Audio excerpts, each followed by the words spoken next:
Begin with a salute to the flag. The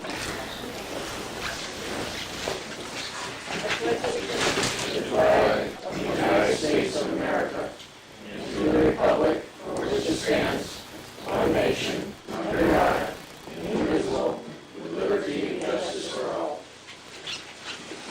And I would ask clerk to please call the roll. Supervisor Hawthorne? Here. Councilor Edwards? Here. Councilor Greco? Please say absent.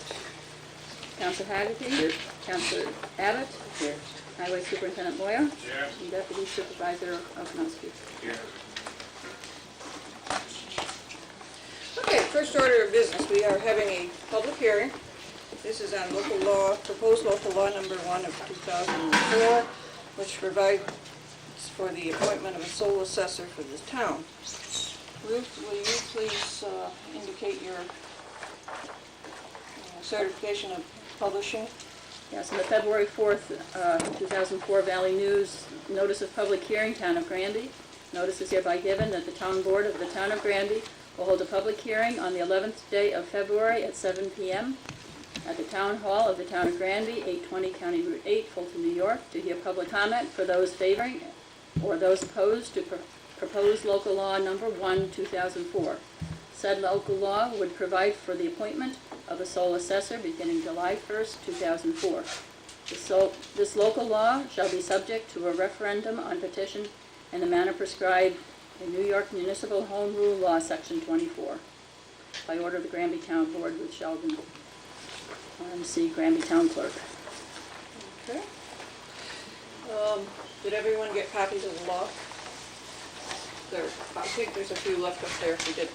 I will read the entire law, local law number 1 of 2004 of the Town of Granby, a local law providing for the appointment of a sole assessor.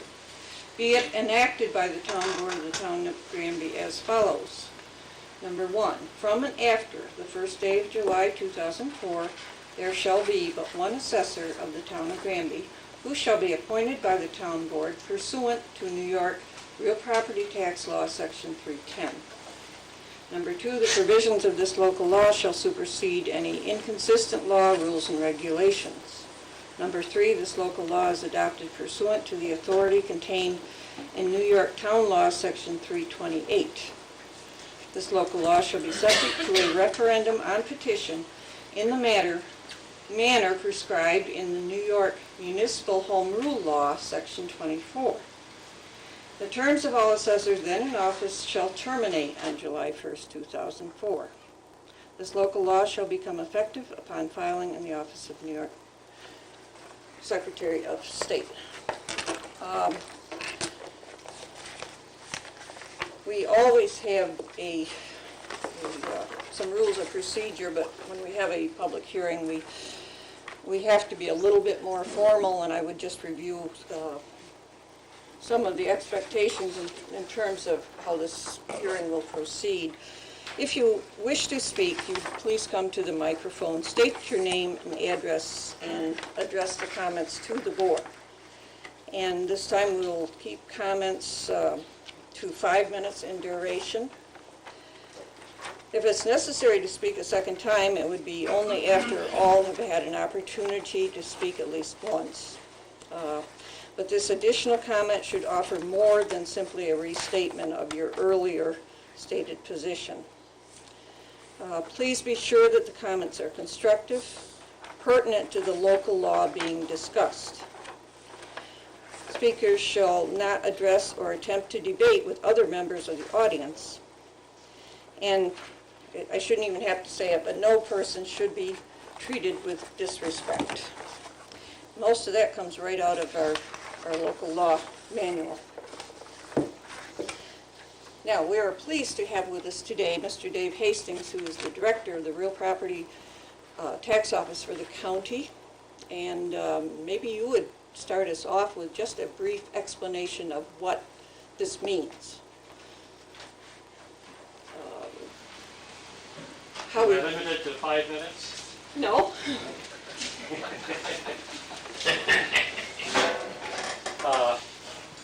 Nancy called me some time ago.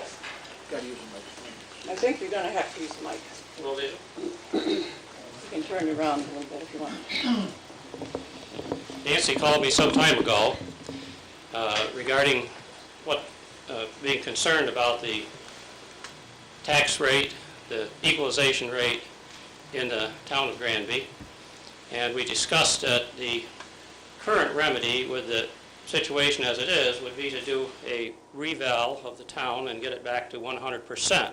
State law is such that you really can't, assessors are not allowed really to go out and make sufficient change to get it back to 100%. The equalization rate is set by the state, and there's all kinds of rules and regulations that the town has to be in compliance with to accommodate a 100% rate.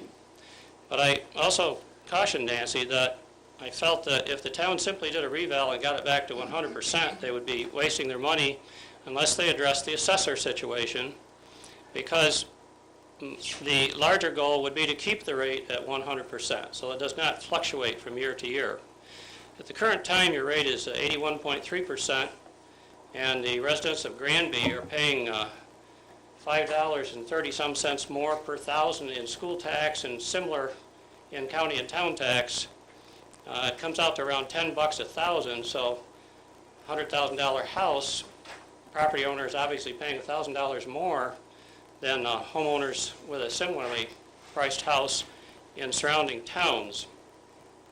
And this is not a good situation. It should not be.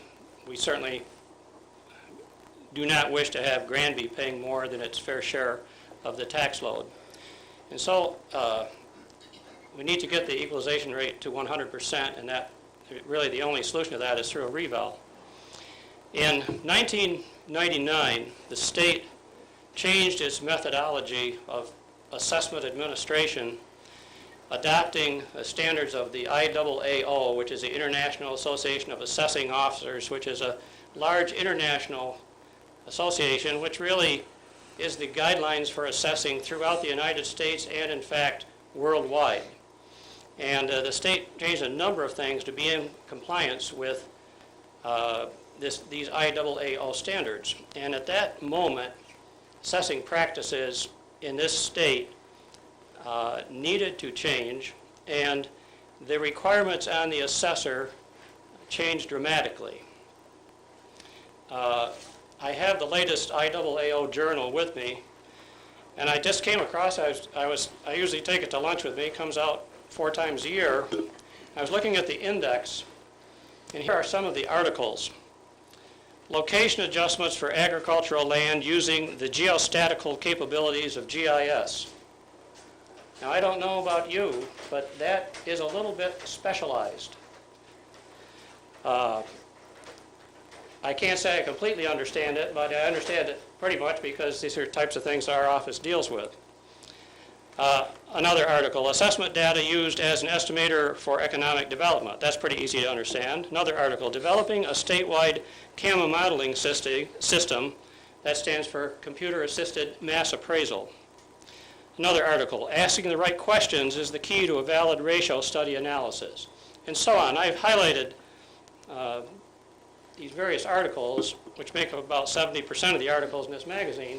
My point is that they are extremely specialized, and it requires a professional with college training, with extensive background in statistics to do this. Well, here's the bottom line.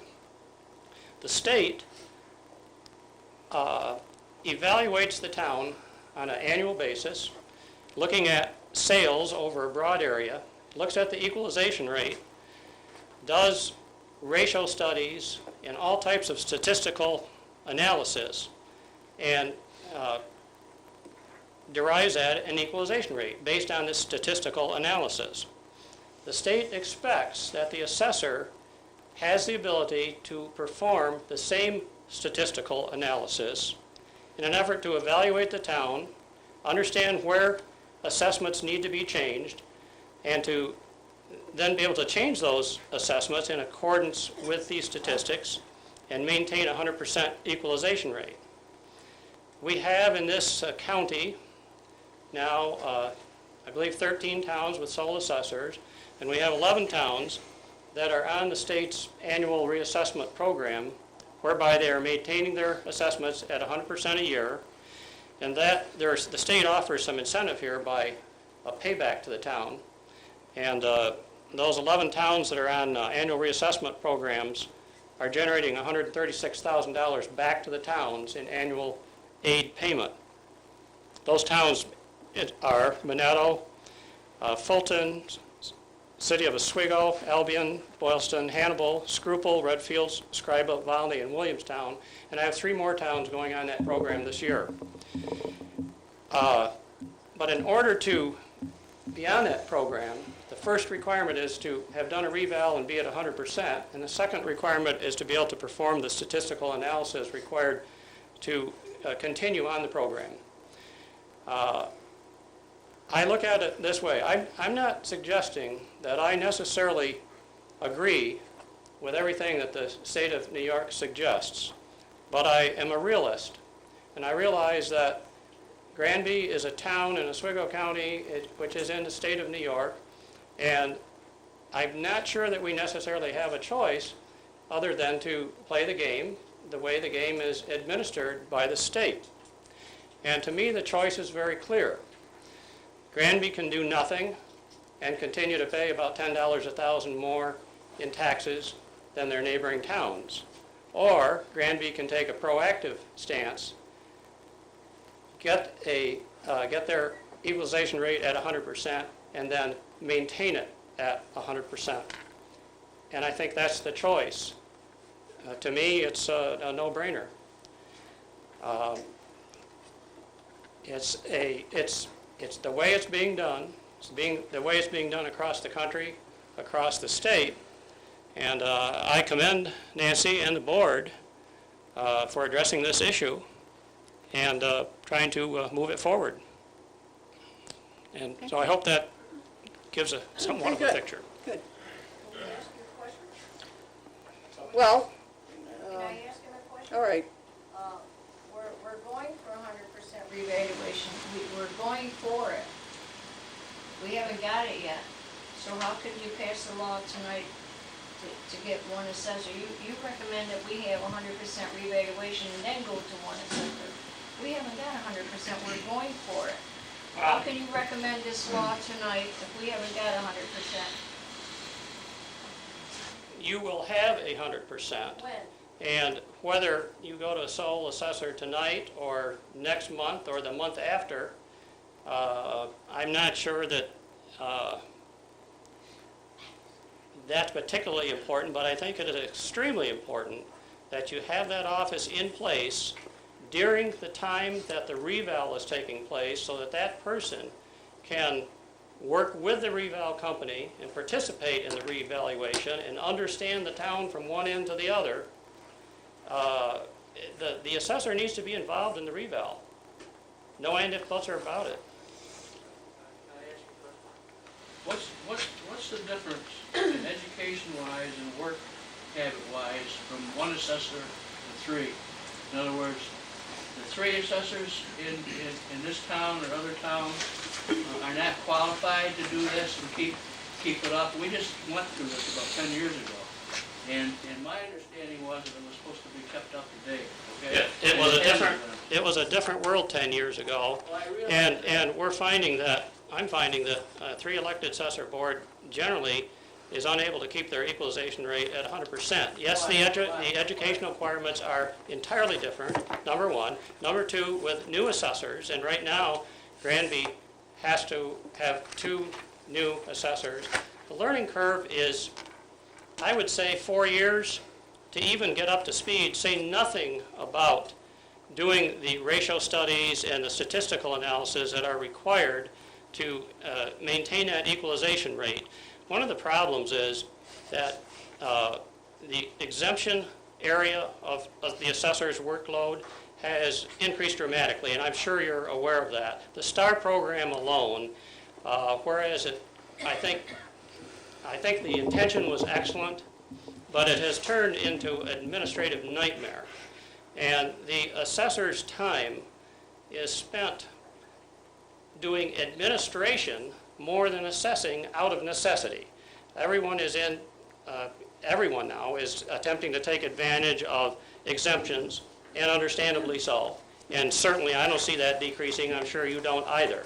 And so the three assessor board is spending a tremendous amount of time just administering the office without having time to do the analysis. Now, the analysis is something that wasn't even there a few years ago. There's a statement I'd like to read in this book that kind of hit me between the eyes, and unfortunately I don't fit into this. But it says, it talks about the future of assessing, and it's kind of an interesting statement. It says, the future looks bright as the new generation of assessment professionals grew up using computers as opposed to, rather than adapting to them in mid-career. And I know that I adapted to computers in mid-career, and I know that the young folks coming in that grew up with computers can run circles around me, and I will never catch up with them. And it kind of hits the nail on the head, because this statistical analysis that is required now by the state it's a full-time job doing that statistical analysis. Typically, looking at a sole assessor will have a clerk. The clerk will be in the office and run the office and man the office. The clerk will accept the exemption applications and do all that administration stuff. The assessor will be doing analysis all day long. And in the evening and at night and what have you. Typically, a sole assessor may have more than one town and has the luxury of being able to do analysis day in and day out. I'm not suggesting that this perhaps is what we would like to have or the best way to do it. I don't know what the best way to do it. All I'm saying is that current practice with the state demands this. That's all I'm saying. And suggesting that it probably is wiser to be in compliance with current practice and to be moving forward in that direction as opposed to sitting back and waiting until there is no choice. And I'm not sure about what we're at that point right now. Long-winded, I'm sorry, I apologize, it's more than 5 minutes. Oh, no, It's definitely a specialized skill, absolutely. And I'm going to be even longer-winded. I think there's two things that are preventing the typical three-man elected assessor board from doing that. And I think that we have a lot of good three-person elected boards, and I think these folks try hard. But I think the job has gotten beyond them. But there's two things that prevent them. One is having the amount of time to devote to do this, number one. And number two, whether or not one would even be willing to do it for the pay that when you have to distribute it among three people. It's something that you've got to do day in and day out and work in depth. I have been to school for going on 3 years now in Albany trying to learn to do this, and I'm not very proud of my performance. It's tough. It's tough. You think the sole assessor working, how many days would you say they'd have to work in a town this size to perform the duty properly? 1, 2, 3, 4, 5 days a week? In a town this size, and I would certainly be the first to recognize that there are differences in sole assessors, of course, okay? Ideally, with a good, sharp, well-trained, well-qualified person, in a town this size, I would say 2 to 2.5 days a week in the town. What about the clerk? I'm sorry? What about his clerk? 5 days. 5 full days? Yeah, well, So it might be full days or it might be, 9 to 2 or something like that. I'm not sure, but I'd like to see Pretty them. much a full-time. Pretty much a full-time job. So there's a person here in the office. The taxpayer can come in and rest assured they're going to see a person who then can screen those items that have to go on to the assessor or those that can be handled right on the spot. So basically what you're saying is that if we go to a sole assessor with a basically full-time clerk, That's that correct. there is going to have to be a fair amount of increase in what it's costing us at the present time. Not necessarily, because the town should be gaining state aid back. The town would qualify immediately for state aid right now at the rate of $5 per parcel per year. So the reimbursement to the town from the state should make up a difference in pay. True, but if this company that the town has hired to bring us up to full value, okay, now we start out, we'll say tomorrow we're at full value. The sole assessor starts out tomorrow and we're at full value. Supposing the sole assessor doesn't quite meet in the first year all the recommendations of the state. The state's not going to give us full value assessment. Fire him. Huh? Fire him. Well, it's going to No. take a year till you find out if this person, Not- whether it be a woman or a man, is capable of doing this job. I don't care what his qualifications are coming in. It's going to take 1 full year to evaluate. Well, I would take issue with you on that. You know, sole assessor isn't something that's strange or unique. In fact, it's in a majority of towns in this state have sole assessors. The majority of towns in this county now have sole assessors. There isn't a learning curve involved, and these folks that are professionals in this field know what to do. And it's not a case of if they know what they have to do and they do it. I do not have a sole assessor that is not having 100% EQ rate in their town. And there is one other thing that I didn't mention. There's an economy of scale. There's an economy of scale here, as you're seeing, you know, in our world nowadays. You all know every company is buying out other companies, and every company is getting bigger. Fewer companies doing the same thing. The same thing is true in assessment. Sole assessors typically will have 1, 2, 3 towns, so that they are able to, in fact, work full-time at this task. And it doesn't really matter that there's more than one town. They're doing the same work all the time. And they're working hand in hand with the state, day in and day out. And it's really a given. What's their wages? Can I interrupt just a moment Yep. here? We're kind of getting away from our proper format. I would suggest you could come up here, I've got a microphone, and then the people can come forward and ask their questions or state their opinions. Be happy to. And you shouldn't have to stand there all night. That's nice, good to see. All right, now, who would like to come first? I will. And please, I only please have state one- your name and, you know, Okay, Rose Anthony. we got to set the right precedent. Rose Anthony, 435 County Route 3. Hi. One question. If we go to one assessor, who is the overseer of this one assessor? Who says, if he doesn't do the job, fire him? Who fires him? Who fires the one assessor? I knew that would get me in trouble. No, because we had problems in the town board, which I was on the town board, I know. says, we have no say with the assessors. They are elected officials, and they do whatever we have no say. The town board is still in charge with a sole appointed assessor, and the town board is in a slightly better position because a sole appointed assessor is not an elected official, they are an appointed official.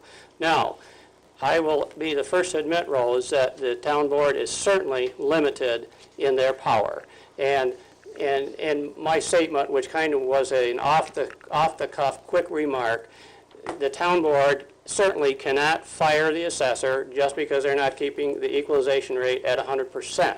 But what I would recommend is the town would be very specific in their contract with the assessor, that they would require that the town be on an annual reassessment program by the state, that therefore the town would be qualifying for the annual reassessment reimbursement, and that expectation would be a part of the job. And if that expectation then is not met, the town board has very strong grounds on which to discuss that assessor's employment. And they will have the right to, like, we've complained and complained and complained, they will have a say in this, right? Absolutely. See, that is one of the advantages, is that it gives the town board finally, some authority over the assessor. And again, I say that carefully because you don't have a lot of authority, but a properly drawn agreement on the hiring of this person gives the town a whole lot more authority than they have now, because as you know, Rose, right now, you have basically no authority over an elected official of the town. Well, that's why I'm questioning it. Absolutely. I sat right where you were sitting there. I remember, Thank because I was here before. Okay. I just want to know who's going to be the overseer of this one assessor if they appoint him. Basically, you cannot certainly tell the assessor how to do their job and what assessments to put on properties, obviously. Okay, Okay, but there is this expectation of being on an annual reassessment program, which is very enforceable. My second question, don't you think it should be up to the people to vote on this and not just the 5 town board members? Don't you think it should go and let the town people vote on this instead of 5 people passing this? I don't favor that, and the reason I don't favor it is because of misperception on the part of the general public. I really question that the public is keenly aware of what an assessor, what the requirements are today, and I think that's, I think it's a difficult, it's always a difficult issue. Well, it's up to the town board to notify and publicize, let the people know the difference between one. They should know, let the people know what's going on, and then the people would know what's going on. That's all. I just had 2 questions. Thank you very much. Who would like to be next? Shall I read the letter? Shall I read We the do letter? have a written comment that came in the mail. Ruth has it. This letter was addressed to me, and it was requested that I read this at the board meeting, at the public hearing. Members of the town board of the town of Granby and members of the audience, allow me to introduce myself. My name is Frederick S. Martin, a property owner and taxpayer of the town of Granby since 1967. I feel that I am somewhat qualified to address some of the questions that pertain to the issue of changing from 3 elected assessors to 1 appointed assessor. First off, if a sole appointed assessor position is accepted, remember it is forever. It cannot be reverted back to 3 elected assessors. Now, with this in mind, I would never vote for such a change without an ironclad agreement from the town of Granby that only a non-Granby resident would be appointed to such position. Too many relatives, friends, and political paybacks for a Granby resident assessor to be appointed to. For example, the last time Granby was looking at the sole assessor position, a local Granby resident was to be the sole assessor. This person made a statement in front of myself and several others that she was to get a certain taxpayer in this town. She was to get, in quotes. Well, needless to say, sole assessor position was voted down. This same assessor, just within the last year, was taken to tax court, and the town of Granby lost a tax case over an assessment on a local doctor's property. This assessor allegedly stated that the doctor could afford it. This is what we do not want. What we want is integrity, professionalism, and equality with all taxpayers. Now, I do not believe it when the town board will state that they can replace an appointed assessor when they cannot replace elected assessors. We all know that they cannot replace duly elected assessors. Will they replace an appointed assessor? I don't think so.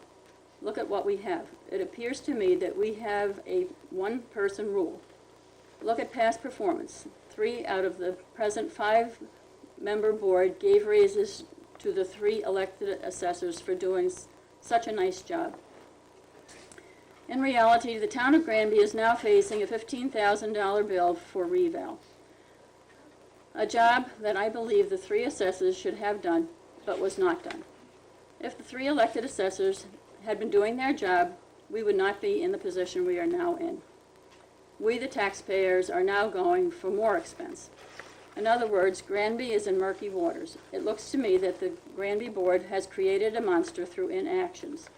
This has created a catch-22.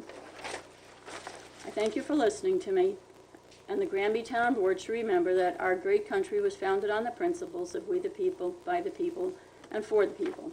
I hope that they do not forget this principle. Sincerely, Frederick S. Martin. Okay. There's a couple of assumptions there that I take issue with, but I guess I won't do that at this time. So I would ask for the next person to come forward.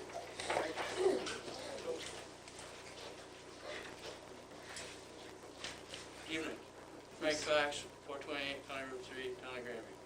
I had just one question. I believe the letter stated $15,000. That was wrong. That was, I think, when the last board meeting I was at, or the one before that, that was the initial payment.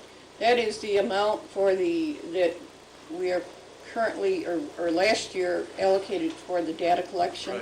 Right. And Well, now we have also budgeted, I believe, an additional $50,000 for the, Okay, so what would be, can All in all- can I ask you the total final figure of what it would cost the town of Granby? we are expecting it will be probably in the neighborhood of $75,000. So that's corrected in the minutes and whatever. Now. We didn't make that mistake, he did. I understand Dave. Dave. I understand what Dave's saying, and it makes some sense, but it's still, to me, I have a problem with going to the one assessor, and it would seem to me that with the proper notification to the people of the town of Granby of all the facts that are being brought out tonight, or that have been brought out tonight, and published in the paper properly in a large, full-page thing in Post Standard and the Valley News and the Platinum and whatever, and have another public hearing on this thing before you vote on this. And I personally think that you should have, and I disagree with Dave, I think with an informed public will vote the right way. And I think a public referendum on this by a vote of everybody in the town of Granby should be allowed to take place. This is an important issue for everybody in the town, and quite frankly, I think that you're cutting the town of Granby people a little short by not being able to comprehend what's going on. Thank you. I would like to clarify one thing, and maybe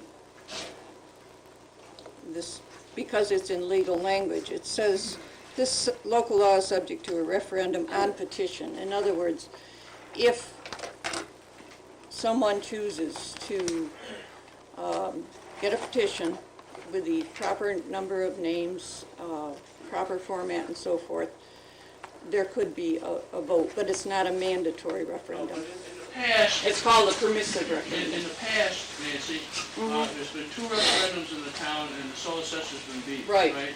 No. No? This is the fourth one. Well, This is the fourth one. This could be. The fourth one, whatever. And I don't believe that the other ones had to have a petition signed by people. No. And you don't have to require that. And I think it's only right for you people to allow the people of the town of Granby to decide on what they want. We could have gone with no petition at all. We chose to go with permissive referendum. It's kind of a middle ground. And I think you're wrong. I think you're slighting the people of the town of Granby by doing that, and you're slighting them by not having another meeting open to the public and publicizing all these facts in the paper completely and fully and letting them come have a say. Yes, sure. I just, you're cutting Nancy a little bit short on this. The law hasn't changed a bit since sole assessor came about in New York State, which was back in the mid-'90s, early '90s. And the law said that the town board may pass the law subject to permissive referendum. You have a 45-day period in which to you have a petition and then hold a referendum. The interpretation of that law this past year suddenly changed by the attorneys for Association of Towns. The attorneys for the Association of Towns who were in contact with Nancy said, you don't have to have any referendum at all. You can just pass the law. But you can't have it, right? But you may have one, and Nancy and the board chose to put this law up subject to referendum.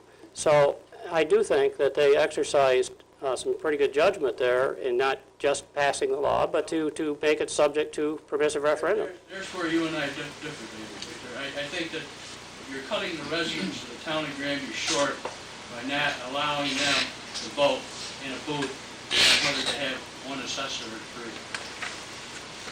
And just letting the town go ahead and do it. And I think you're cutting the people short in this town by not fully publicizing all the pros and cons and letting them decide in the paper at another meeting. More than one. Right, more than one paper. That's all I got to say. This is a issue that's been discussed, and I talked to dozens and dozens of people throughout the summers I went around, and people, you know, people do understand it. Some people understand it very well, some people do not understand it at all. And it is an issue that the state government has determined that it would be up to the town board to make that. In this situation, I'm saying it's so critical, considering the amount of money that we expect to spend, that we feel that we should move forward quickly. Are you in favor of most of the decisions that the state makes, Nancy? Not necessarily, Okay, but well, then why should you be in this one? This is the fourth time this has happened that I can remember. No, I'm not one. You can have me thrown out if you want, it's up to you. However, I can remember back, I don't remember how many years ago that this 100% thing went in. But at one time, it was 113% that we were available to here. We had the benefits of 113%. It isn't a thing, like Mr. Day says, it's not so complicated and nobody can understand it anymore and so on. The process is the same. And with the computers, it's got to be one lot simpler than what it was before to catch up all the data and keep it up. He's talking about taking 2 days and a half to do it, to get these things on the computer, and how much does it take other than a new to catch it up and keep it going and keep it where it should be. Now, as far as the decision here and what's happened, this has probably hurt me as much as it has anybody. I don't blame the assessors, I blame the town board. You can say all you want that the town board don't have nothing to do with it, but they passed out raises and they're controlling the purse strings. Now, there's no reason, in my estimation, why this thing could not be handled the same as it was before, pardon me, other than you think that the same thing is apt to happen again as what happened before when the people were allowed to go to a referendum. There's not a quality involved here, not intelligence not involved here. It's just the idea that let's go the way that it's looking that everybody else is doing. We're burdened by the fact that Mr. Greco isn't here tonight, because he would come up with the thing he always comes up with. Well, then this town is doing it, and this town is doing it. That doesn't mean that we have to do it. I don't know, as I'm concerned, one way or the other, how this thing goes, but it damn well isn't fair and just to the people with what's gone on in the last year or year and a half or 2 years in this town, to have this crowded down their throat too. We've had trouble with the code enforcers, we've had trouble with the town board, we've had trouble with the assessors. Let's do it the way it should be done.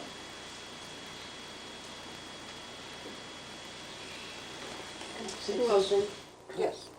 I'm very new on this. I don't quite understand everything that's going on. I'm learning. But my opinion of why I'm here is to represent all you people out there and what you want. And I don't want to upset anybody else, but I'm inclined to agree that if it's that important for you people that you've showed up to voice your opinion on it, I myself feel that you should have some say in it, regardless of what anybody does. That's my opinion. I think anybody in the town that cares enough to come to a meeting and express as strongly as you people are expressing that you want to be involved, I think should have a right to. I didn't think we pulled the levers in the last election to give up our right to vote in such matters as this. If we did, why, I guess we self-destructed ourselves, didn't we? Well, I'm saying that's why I feel you put me here, was because I was supposed to do what you wanted, not what I wanted. All right, let me just, Well, that reverts back to the legislature again. Look at the mess that the legislators got us into, because they thought that was the way it should be. all right, who's going to order here? We seem to be missing the point that those people who feel strongly about it can bring this to a vote. It's a permissive referendum. You know, we are not, Why should we have to Keeping- go out and do your work? Why should we have to carry petitions to do something that you should let? the you're public- kind of out of, you're kind of out of order. You're absolutely right, Frank. Would you like to Cheryl speak? Holmes, 198 on Hill Road. Speak up so we Speak can up. hear you. I will. Mr. David there, you said about computerized. The assessor's program, is it on the computer? That this one assessor's gonna use? Is the program on the computer that he has to use? Yes or no? I guess I don't exactly. There is an assessment program on the computer. There are multiple programs that are used. So then, basically, he's gonna use the computer, right? Yes. Okay, then why can't our three assessors use the same program? Because computers nowadays do just basically most of the work. All you have to do is type the information in, punch the keys, and everything computes. Would, It's true. would you like me to respond? Yeah, go ahead. That's the perception, and that it couldn't be farther from the truth. Statistical analysis is not a program where you punch anything in. You actually write the code to perform the statistical analysis. This is a highly specialized, a computer is used, but a computer is not, it is not a yes, no, check the box, put a number in situation.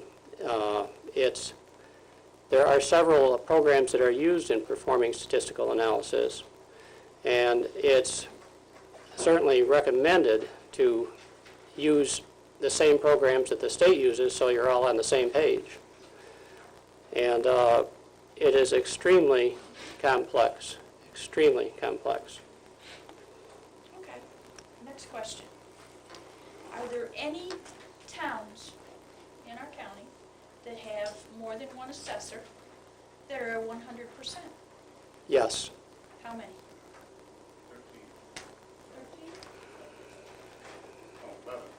No, no, How many? not anywhere near that. Scriba is at 100%, and they are hiring a firm. They have 3 assessors, but they are hiring a firm every year to maintain their 100% value. Okay.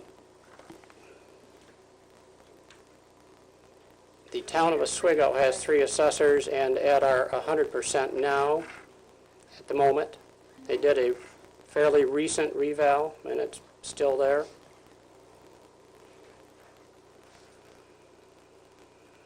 I believe that would be it. Okay, next question. Are there any towns that have a sole assessor that aren't at 100%? There is one, Okay. town of Sandy Creek. Nancy, this question's for you. Our 3 assessors, how many hours a week total do those 3 assessors put in a week? Are elected assessors? I do not know because they do a lot of the work on the weekends and at home. You pay them, why don't you know? I cannot tell you that because we do not have control over their schedules. Wait, if you pay them, if I pay a guy that's You have working to. for They're me, I know how elected. many hours he We are worked. responsible for paying them if they are elected. If they don't put in an hour of work, we still have to pay them. I wouldn't. I I don't know, pay I anybody hate that to. doesn't work for me. No, but- And you gave them a raise because they did a good job. no, let me just clarify, I'm tired of hearing that. There are three kinds of raises. There's cost of living raises. They don't even deserve a cost of living No, I raise. didn't say they got a cost of living raise. Can I finish? Go ahead. There's cost of living raises, there are merit raises, which you are suggesting this was, and it was not. And there are equity raises. The only reason we gave them a raise is because we looked at the figures on a variety of towns across the county, and we were way, way low. And so it's a fairness raise. It didn't I have don't even anything to think do with they didn't deserve a rewarding them fairness for a good raise. job. They didn't deserve a fairness raise. They Well, weren't that's- doing their That's job. my judgment. You're At right, the- it was. At the time, I you was know one what? who voted for it. We vote for everything, Betsy. Who'd like to be There was next? a time when this town, one time, there's two times that I'm sure of, and I think there's three times, this town had a problem similar to this. The town supervisor went to Albany and gave us about 5 points. We changed the process on that. We don't go to Albany anymore, is that correct? Actually, the state meets with the assessors once a year to discuss the equalization rate, to review it, and the 81% rate is a result of that meeting last year, and it was improved from the low 70s. It was, their initial calculation was about 76%.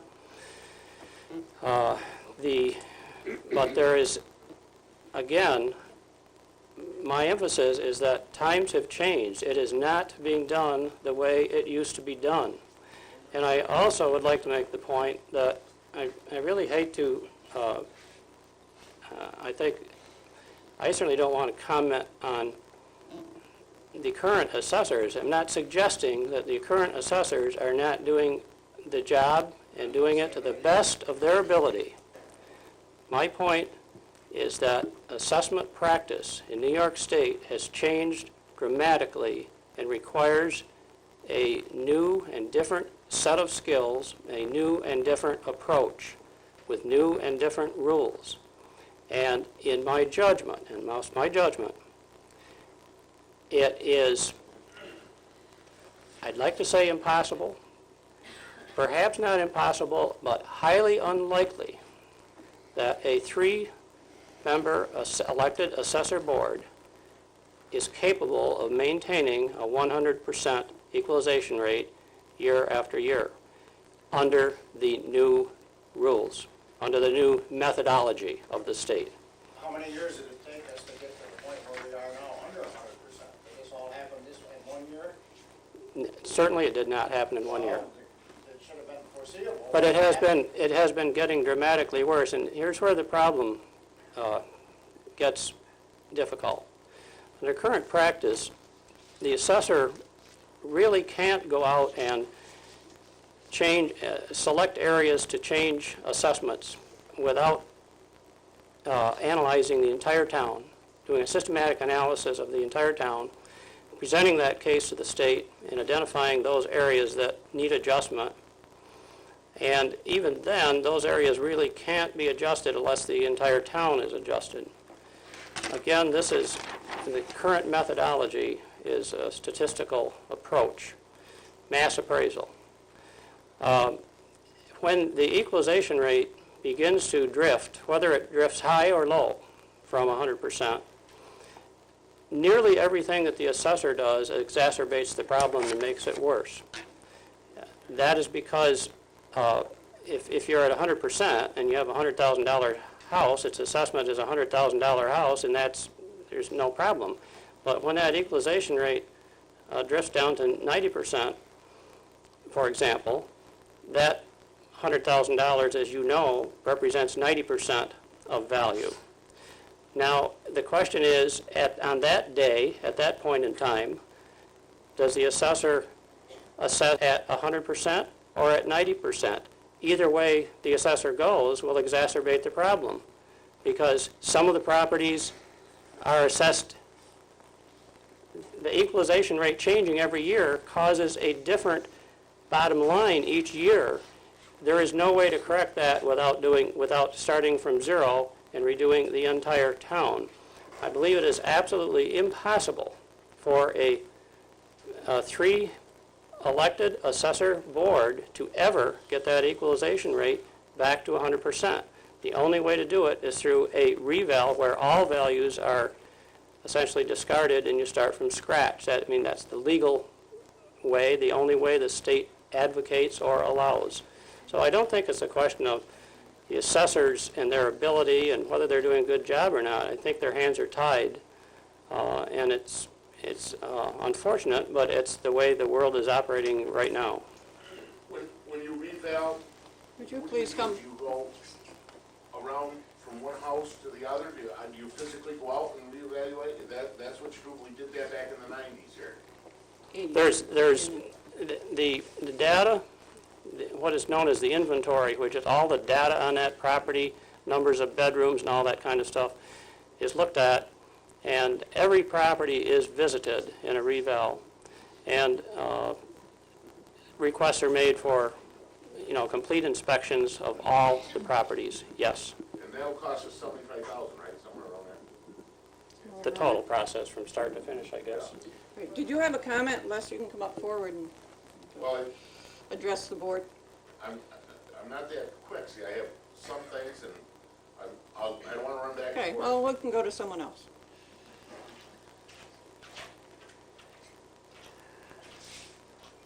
Your first name is Dave? That's right. Supposing you build a house in the town of Granby, and the reval team comes around that we got working on it now, and they appraise your house at $100,000, 4 bedrooms, 2 baths, etc. This all goes into the record. Now, unless you completely change the structure of that house or add to it, or buy more land and add to your land, there is no reason why that $100,000 assessment should not continue. Am I correct?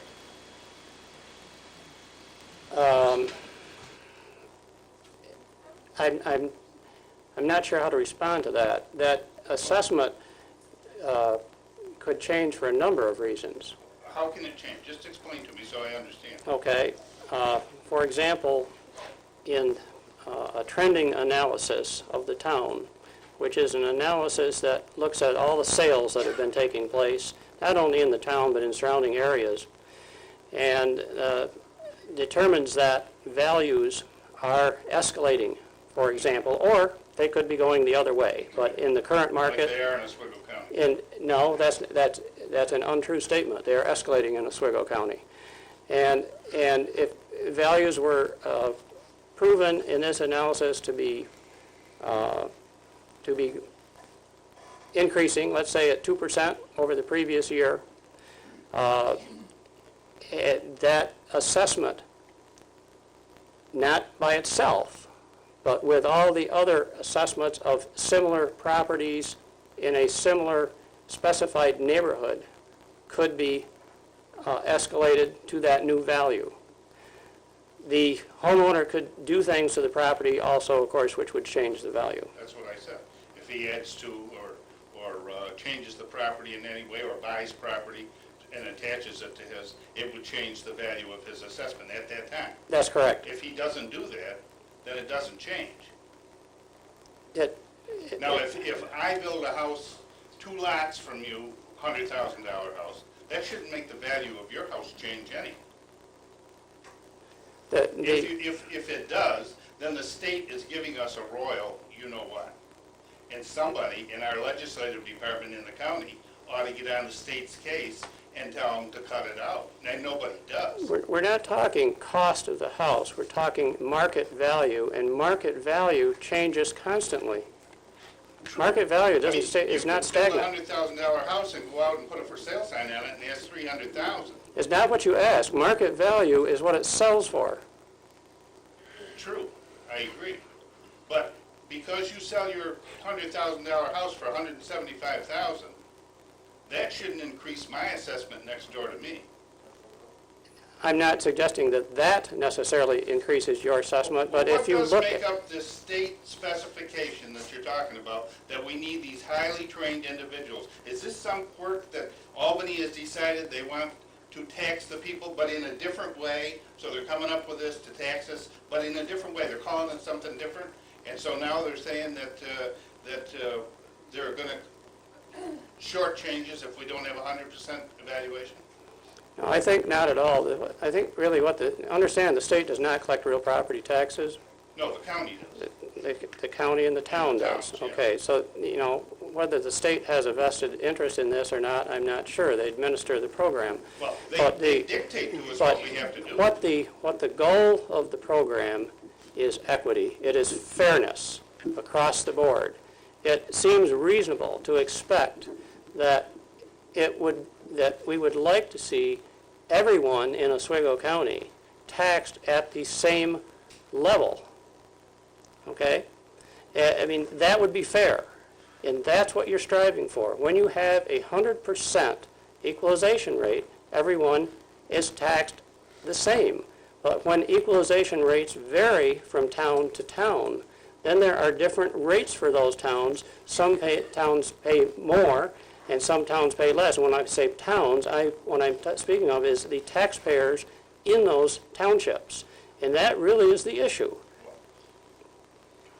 The town of Granby, income-wise, house cost and saleability-wise, and et cetera, will never be as high as it might be in Central Square. Because Central Square is closer down in Douglas County, it has more access to 81, and therefore more people move out from the city and build better and bigger houses out there.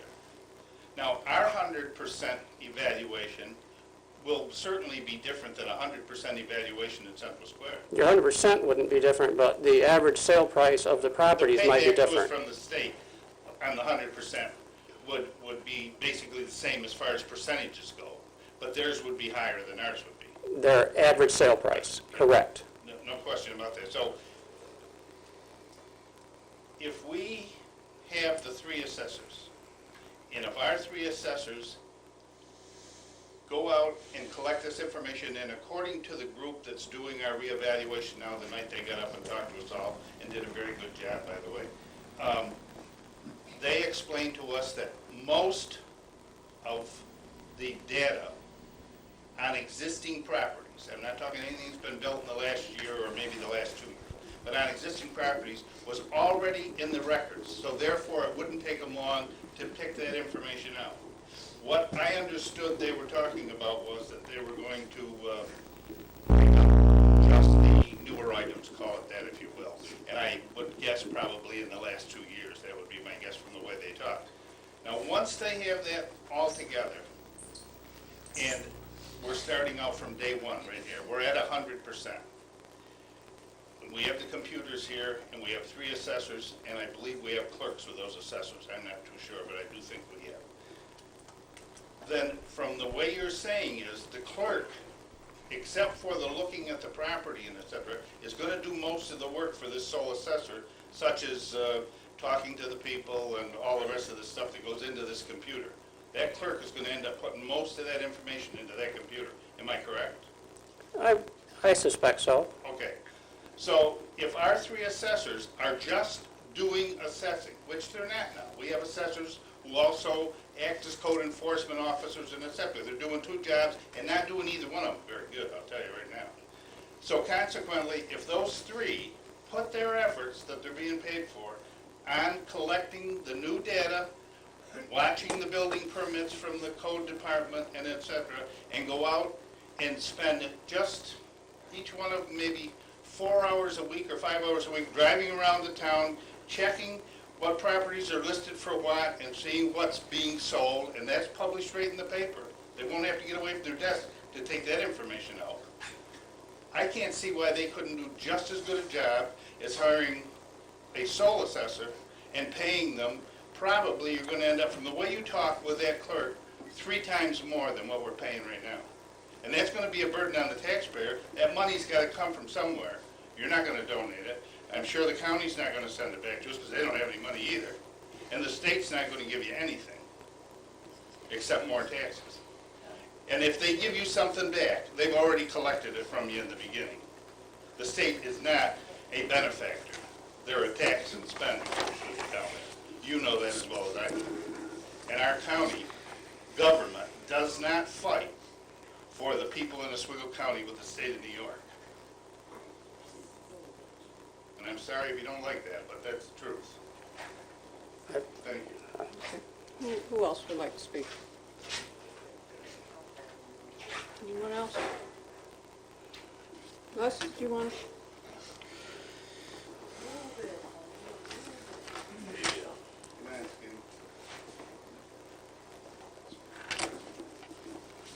West Holmes, Honey Hill Road, Fulton. I'm not sure I got all this together, so just bear with me a minute.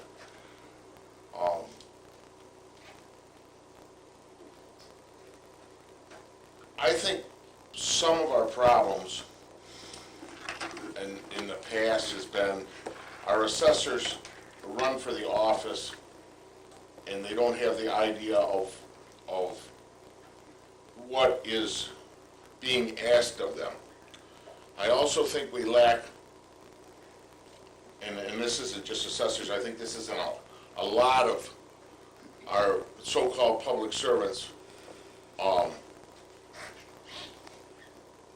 the want to serve the public, to serve the town of Granby, to serve the planning board, to serve. We're there because there's a dollar there.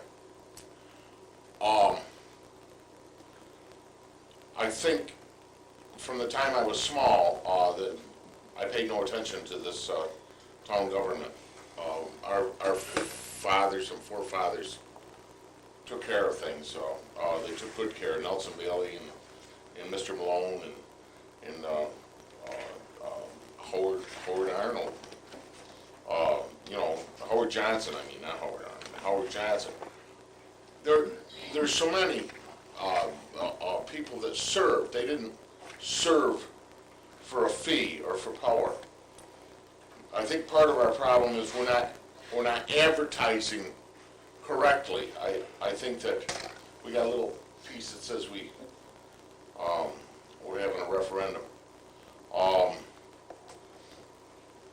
I think it's good, but these people are stepping up.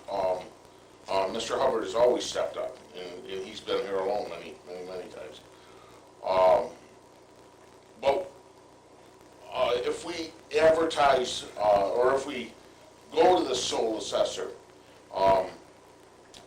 you're going to, from what I understand, is you're looking to find someone for this job, for this position.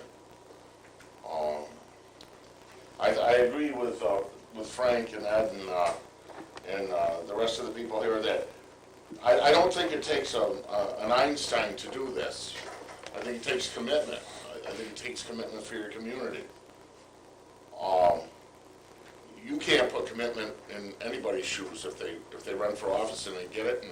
And Nancy, probably one of the few times I agree with you is that if the people are elected, and there really isn't an awful lot you can do other than you could speak up, and that's something none of you have done, including Mr. Greco, and he's not here to take the heat. When someone isn't performing, it should be, you should speak up. We're not afraid to speak up. I don't think you should be afraid to speak up. It says you might not get elected next time. So,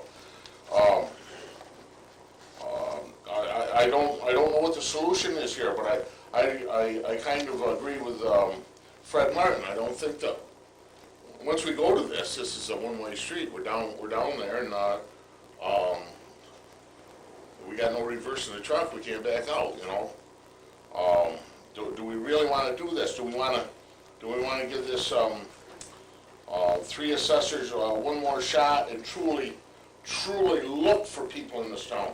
Truly try to find. I don't think I've ever seen the town board put advertisements in the paper, or the Republican and Democratic Party truly go to find someone to do the job and do it correctly. It's always been, we'll get you in here, and geez, when's he got? Would you like to do that in a Republican committee? This is we need to find somebody that's willing to serve. Even a fellow that you're gonna bring in here that's supposed to have an education, isn't necessarily a sure thing.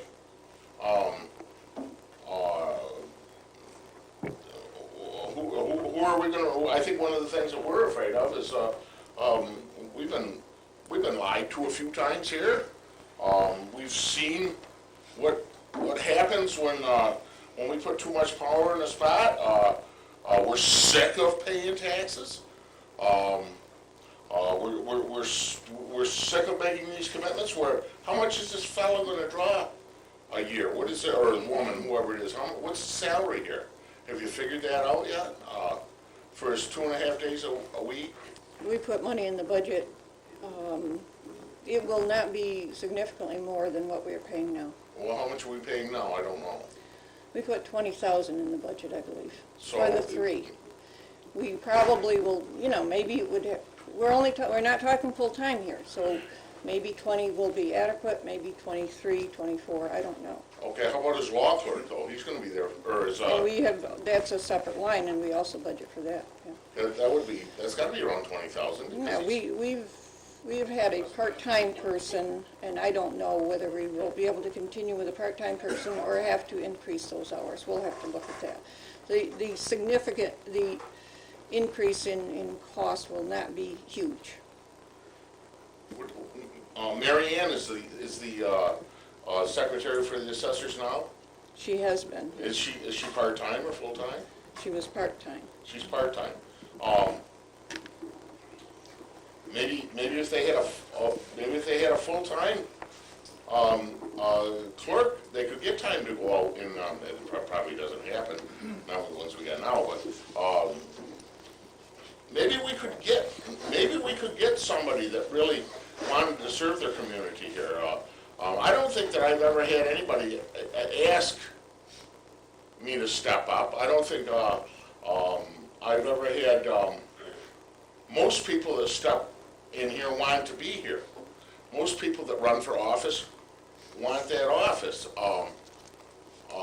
There are those of us that are quite capable of doing these jobs that kind of lay back and say, well, that's okay, I'd rather go to camp for the weekend, or I'd rather, but there are some qualified people out there, and maybe the silent majority, that are quite capable of doing these jobs and just think, I haven't got a chance because that's politics. So, I think you ought to think about that. I do spend a lot of time talking to people and saying, would you, and it seems like hardly a week goes by I don't run into someone and say, would you get involved in government? Would you come back in some capacity? And many of them will look at me, and especially I think if you said assessor, because I've been asked to be assessor, and I said, absolutely not. No one wants to be an assessor. It's not a pleasant job in many respects. I think you've got enough jobs now anyway. On the market value and the trends that makes the assessment go up, and I forgot, Dave, is that your name? Once you have this in a computer, once you have these assessments in a computer, does the cost of living make a difference there? Does the gross national product make a difference? There's nothing. It's trends and it's your feeling on how to hold that at 100%. It's not anybody's feeling. It's a statistical analysis. It's a trending. The state does trending throughout the state, and they pick trend areas, and they analyze the sales that are going on and produce the statistics that indicate what that trend is. So you can click right into your computer and get that trend, well, that percentage. I can't. It's not something you just click into the computer, but they work on this trending on a year-round basis, and they're trending constantly. Well, when does this information come out? At different times throughout the year, basically the tentative equalization rate that they send to the town is a result of that trending. Or then in other words, you get an equalization rate, the assessor will get an equalization rate from the state on his desk on a paper. And from there, if it said 3%, then he would take everybody's property and raise it 3%, right? No, not at all. No, the assessor doesn't make changes based on the equalization rate. The equalization rate is the result rather than the process. Correct. Equalization rate is a ratio of sales price to assessed value. The current equalization rate in Granby would indicate that property is assessed at approximately 81% of real value. 20% too low. That's correct. All right, then how do we come up with the percentage to raise the property, to bring it up? You cannot legally do that. The law right now permits that if the town is at 100% to start with, you can bring it up to 100% by simply reevaluating the entire town. That's the only way to get it to 100%. Once it's at 100%, if the town and assessor subscribe the annual reassessment program and propose an acceptable plan to the state to be on annual reassessment, they may then trend 20% of the town each year. But the assumption or prerequisite of that is that the entire town is equitably assessed across the board.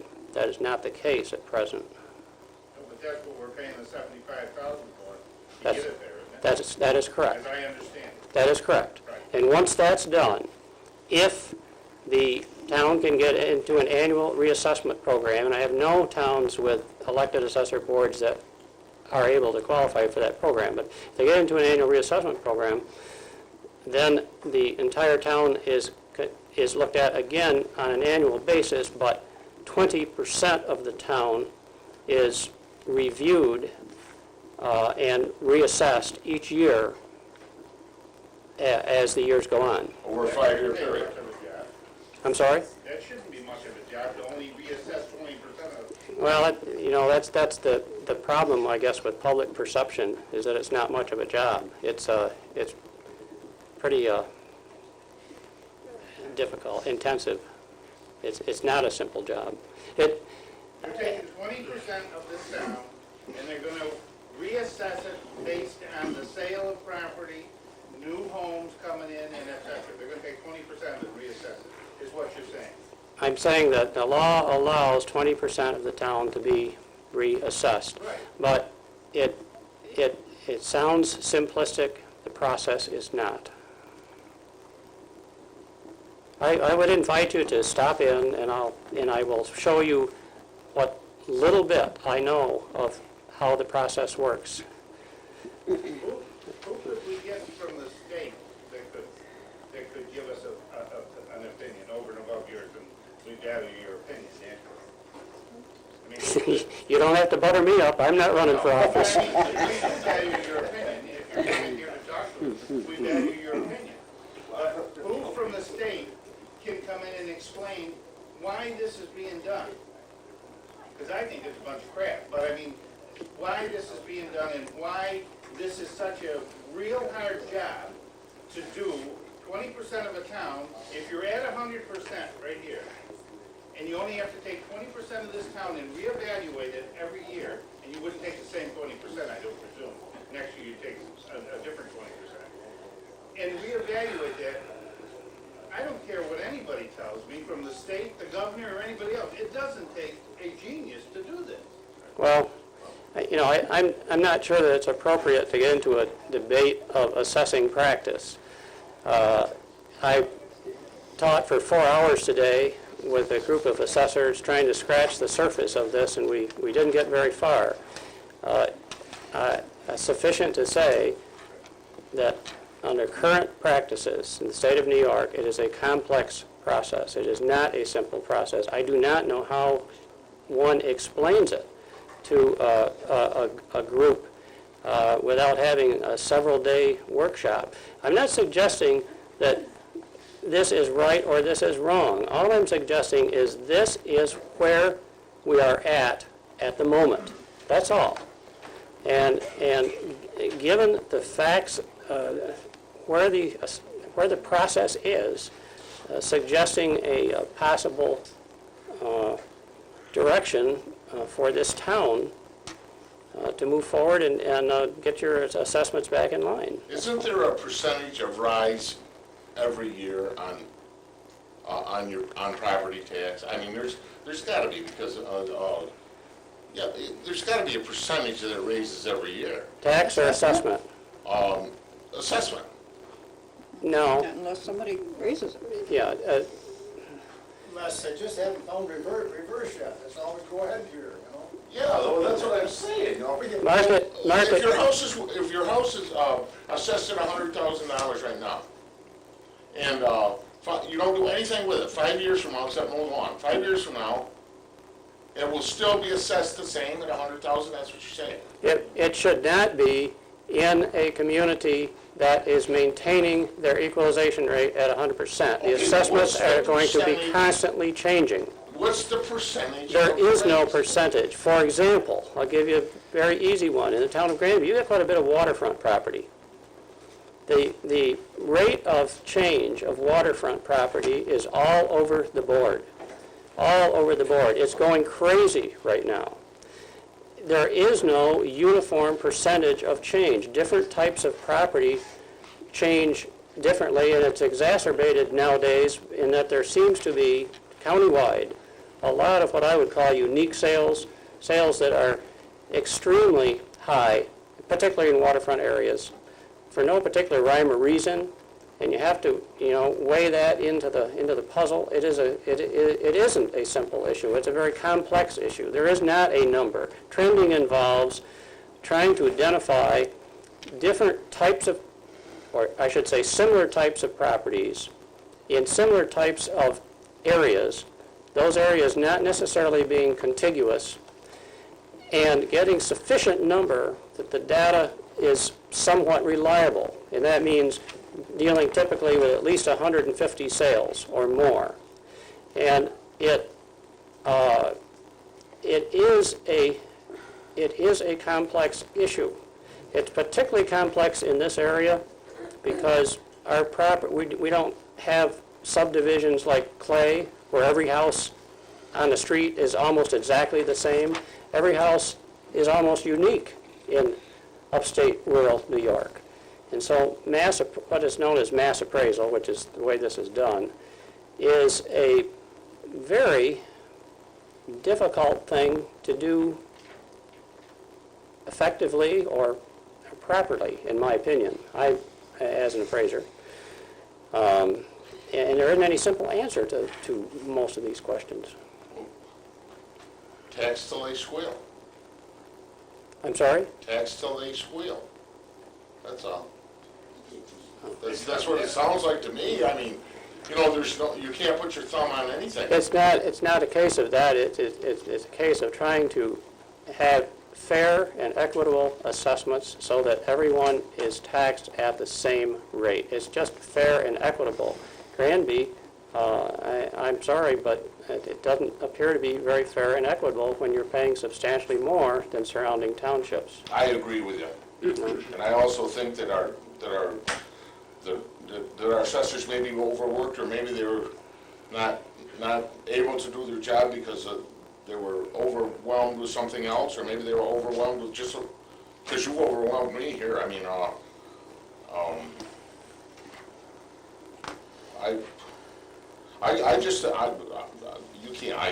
you don't have to be a rocket scientist to do this.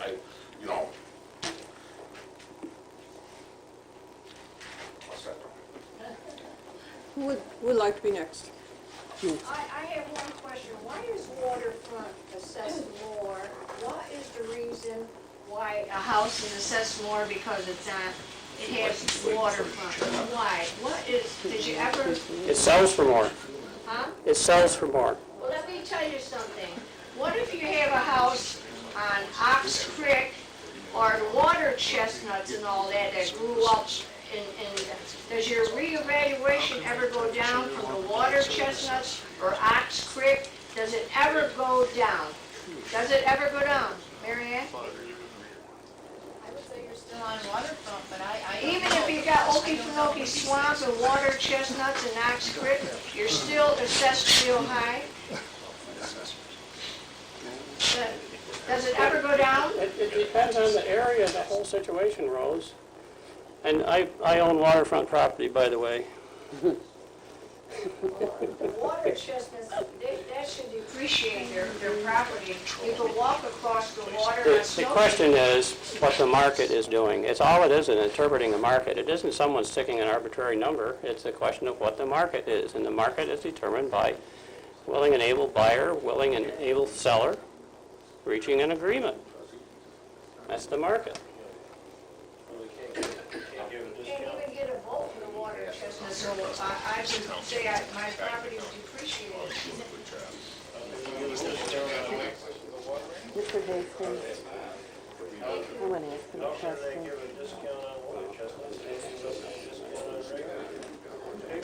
All right, Carol, you have a question for Mr. Hastings? Mr. Hastings, did you say that a town had to have a sole assessor in order to qualify for this Annual reassessment program? annual reassessment No, there's no program? requirement that a town have a sole assessor. And if I said that, I No, would I'm apologize. just, I was simply suggesting that the issue is sufficiently complex that it is handled in two ways in our county, and this is not unique to our county. They're either sole assessor with the skills to do this program, or hiring an outside firm to do the program. We have 2 towns with 3 assessor boards. I'm sorry, that isn't true. We have 1 town with sole assessor, City of Oswego, and the town of Scriba, who each hire an outside independent firm to be in the annual reassessment program. Now that the City of Oswego and the town of Scriba get reimbursement from the state for participating in that program, and that pays for the outside firm. So the town and city do not benefit in terms of remuneration from the state, but they do benefit in terms that they are maintaining their equalization rate at 100%. And that is considered to be an advantage to the taxpayers of those towns, or desirable for those taxpayers of those towns. You get that with either 1 or 3, you get the rebate of about $5. Yeah, that has nothing to do with whether you've got 1 or 3 at all. No, but if you have 3 at 100%, do they do the same as they do? What do you mean by 3? 3 assessors at 100%? Well, 3 assessors have to act as 1. You may have 3 assessors, but their opinion is a single opinion, and there's only 1 equalization rate for a town. It doesn't vary. No, that's not my question. You were talking about the program where they return the money to the town. Yes. That happens with either 1 or 3. That's Not correct. just the 1. That's correct. Okay. That's correct. My question. Yeah. Thank you. I would point out, I did speak to a gentleman from the state who was here, and he was here at that meeting that you were at, and trying to explain some of this procedure and so forth, but Well, Nancy, I think the big problem is that now, 1, 3, whatever, I think the question in my mind is what you people want to do is, are you going to allow it to go to referendum, or are you going to pass it in yourselves? we have a law in front of us, and it's whether or not we pass that law, and that law calls for permissive referendum. In other words, you're going to force people to come up with a petition if they don't like the idea of one. That's what, You're not gonna give them the privilege that's of basically what the petition. law says. You're not gonna It's give them kind of a the middle privilege ground. We petition. didn't go with mandatory referendum, we didn't go with no referendum, we went with permissive. So, What's the number that has to be on a petition? offhand, I don't know, it's 10% of the number of people who voted in the last gubernatorial election. So, It makes things difficult, don't well, I don't, that's the way the law's written, so. you? You don't? I can't remember, I started to say something about, when I talked to this gentleman from the state, and the first thing he said is, when I was, bemoaning the fact that we had such a poor equalization rate, first thing he said was, are you going to do a revale? Are you committed to it? And I said, yes. And the second thing he said is, are you going to go with sole assessor? He felt that this was extremely critically important to the success of getting onto the state program and maintaining this 100%. Okay, go ahead. Frank Fox again. I'm very, very disappointed in Mr. Hagerty and you and Vince. He's not here. There are two new people. I don't know whether that what's your input. But I'm very disappointed in you. That you're in effect, what you're doing is you're ramming this down the town of Granby's throat, or making them go out themselves, individuals, and get petitions signed to do your work, so that it gets you off the hook. You're not giving these people enough credit that if you give them the information and let them digest it and talk about it, think about it, and come and vote in a regular election or a regular referendum like it's been in the past, you're doing a great injustice to the town of Granby, these residents. And the secondly is you're doing a big injustice if you pass this thing without at least one or two more sessions like this tonight, so that everybody can come that wants to come after they read your publication, if you do one, and give you some intelligent questions and get some answers themselves.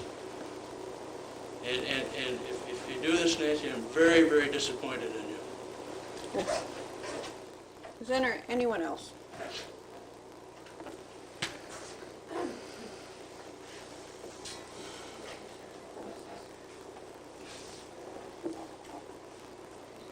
Good evening. My name is Sandra Wells. I'm chairman of the assessors for the town of Granby, and I'm taking the brunt of your hot shots tonight, but that's okay, because when you get into public office, you have to get really tough-skinned. And Nancy, you're absolutely right. When you ask people if they're interested in getting involved, that's why they don't. And there weren't too many people beating down our doors for that vacant assessor's position. But I did a little thinking about this whole assessment process. And these people are absolutely right. I did get a raise this year, and I was not expecting one. But at $7,000 a year divided by 52 weeks a year, that's $134.61 a week. And I would challenge anyone to raise a family of four on that. With that being said, I have no choice but to work outside of this assessing job. And whether you break it down into 40 hours a week, 30 hours a week, or 20 hours a week, or 10 hours a week, it doesn't even come out to minimum wage. And very few people are going to do that for less than minimum wage. But I did not take this job for the money. Because if I had been looking for a job for the money, I certainly would have found one that paid a little better and maybe had some benefits to it, and maybe didn't have to feel like I had to defend myself. I did believe in giving back to the community, and that's why I ran for office, and that's why I'm here even tonight. It sure would have been a lot easier for me just to not run the last time around, or to resign like one of my fellow assessors did. But I stuck with it because I think the majority of the people in the town of Granby look for the assessor to be fair, equitable, honest, and also to be there to help them with their assessments and also their exemptions, so that they get their agricultural exemptions, they get their star exemptions, and all the other new ones that have come about in the last year or so. But I also have to weigh this concept of volunteering or working for a small stipend against what I'm really here to do, and that is to raise my family. And so if there's anyone here that thinks I should be working 40 hours a week for $7,000 a year, it's not happening. I do have to fulfill my obligations to my family. So what's changed? Dave mentioned some of the things that have changed. The state budget cuts reduced the staffing levels at the state, which got passed on to Dave's people.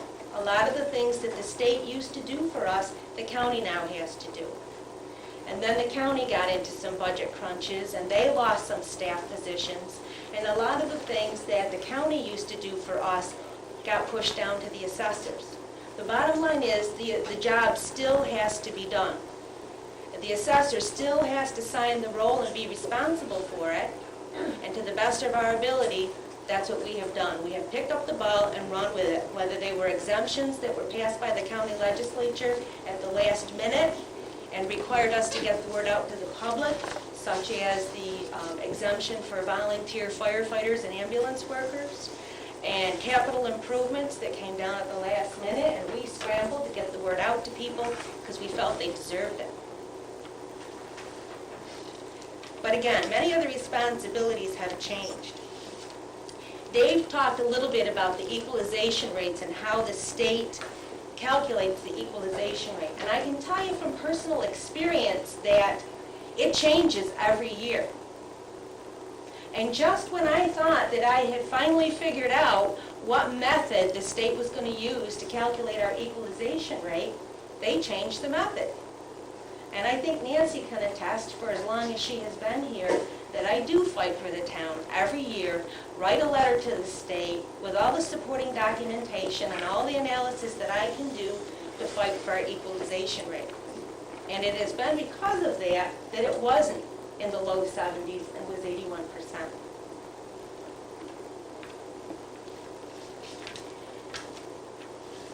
During this same time, and I think this is maybe some of the questions that you had, and I don't know that if it's been clearly understood that in the real property world, nothing stays static. Every year, sale of property occurs, and it affects the market value of the homes in our areas. So the question that was posed tonight about the $100,000 house that was assessed at $100,000 10 years ago, if I haven't made any changes to it, should still be assessed at $100,000 today. And that is just not true, because the market fluctuates every year. And Dave is absolutely right when he tells you that it requires a rocket scientist to use these statistical programs to track this market change or this market fluctuation every year, and to be able to apply it to the real property that exists in every town. And what further complicates the matter is when the state trends us with other towns that are not in the least bit similar to Granby. I mean, we were being originally trended with the town of Scrupule, which is bordering on Onondaga County. Completely different types of properties, sales, much, much different. But nonetheless, we did fight, and at least now we are being trended with Valney and Hannibal, which is a little more similar to Granby. But the growth continues, houses continue to sell, we've had a lot of planned developments that have grown, and the types of exemptions increases, there's demolitions that exist. All of these things are tracked by the assessor's office. Now, you would think with all that said that I would be in favor of the 3 assessors, because as of July 1st, I'm going to be out of a job. But I did not take this job for the money. I took it because I thought I could make a difference for the town. And I believe that a sole assessor working just about full-time or having, 20, 30 hours a week with a full-time clerk is what is in the best interest of this town. And that's all I really care about as a taxpayer, is what is best for this town. And I believe a sole assessor is what is best for this town, even though it's going to cost me $7,000 a year. And it may be, my fellow assessors, it's going to cost them their jobs too. But I still believe it is in the best interest of this town. I don't think that it's going to cost this town any more money. In fact, I think we'll actually save money if we can get to 100% equalization rate, and we can get the $5 per parcel annual reassessment aid. It will more than offset the cost of an assessor or a sole assessor and a full-time clerk. And I think it's also important to understand that if you have a difficult time finding one assessor who's going to apply for the job, what do you think the odds are of getting 3 qualified assessors to apply to run that office? And I think you'd be hard pressed to do that. Did you have to go to school when you became an assessor? Yes, sir, I did. And I spent a lot of my vacation time away from my regular job to do it. And did, before she asked you, When you were at the school, and I'm only asking, when you were at the school, did they instruct you in any of this? I mean, so that it would make you a better assessor? Instruct you in, In how to perform, how to do and come up with a certain equalization rate, depending on whether the state changes its mind every time it turns around anyway. So that, it's immaterial what the state does. But when you went to school and when they instructed you, what I guess I'm getting at is, did they give you good instruction? Did they give you the proper methods in how to do this? Because if they didn't, then no one can hold you responsible for not being able maybe to accomplish item 1 over here. this is my personal opinion, but as an assessor, you're trained in data collection, you're trained in how to administrate the office, you're trained in how to do valuation, and then you're given specialty training in like farmland appraisal and exemptions and that type of thing. But what Dave was trying to describe today, that statistical type of analysis that is done and changes every year to keep pace with what is happening in the country and in the world, changes year to year. And no, we were not given instruction on how to use all those models to calculate an equalization I rate. guess the thing that I don't understand, and I'm sure a lot of the others here don't, is why should we give a damn what's happening in the country and the world? We don't live in the country and the world. We live in the town of Granby and the county of Oswego. Everybody knows the county of Oswego is a depressed area. Granby is more so a farm town than anything else. We're not going to be equal in property values to Scruple, who's closer down in Darga County, to Central Square, who's closer down in Darga County, and many people moving from Syracuse down in there that have bigger paying jobs than we have here. They build bigger and fancier houses.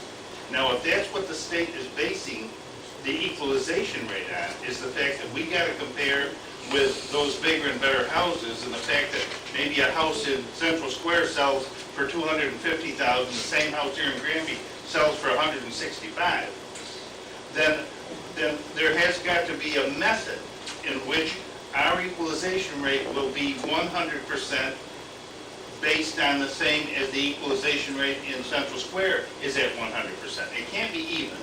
There's no way to make it even. But it goes back to what Dave was talking about, trending sales. And that's why we fought so hard to change our trending so that we are being trended with Hannibal and Valney, which Hannibal is, I'm sure you're very well aware, is in a similar situation to Granby. Right. They're And kind of that's a why- farm community. And that's why it's so important to make sure that your sales are being trended with similar Now, communities. where do they teach you to gather this information from? How do you get this information? They don't teach you that information. Well, then somebody ought to come up with a method on how we get this information.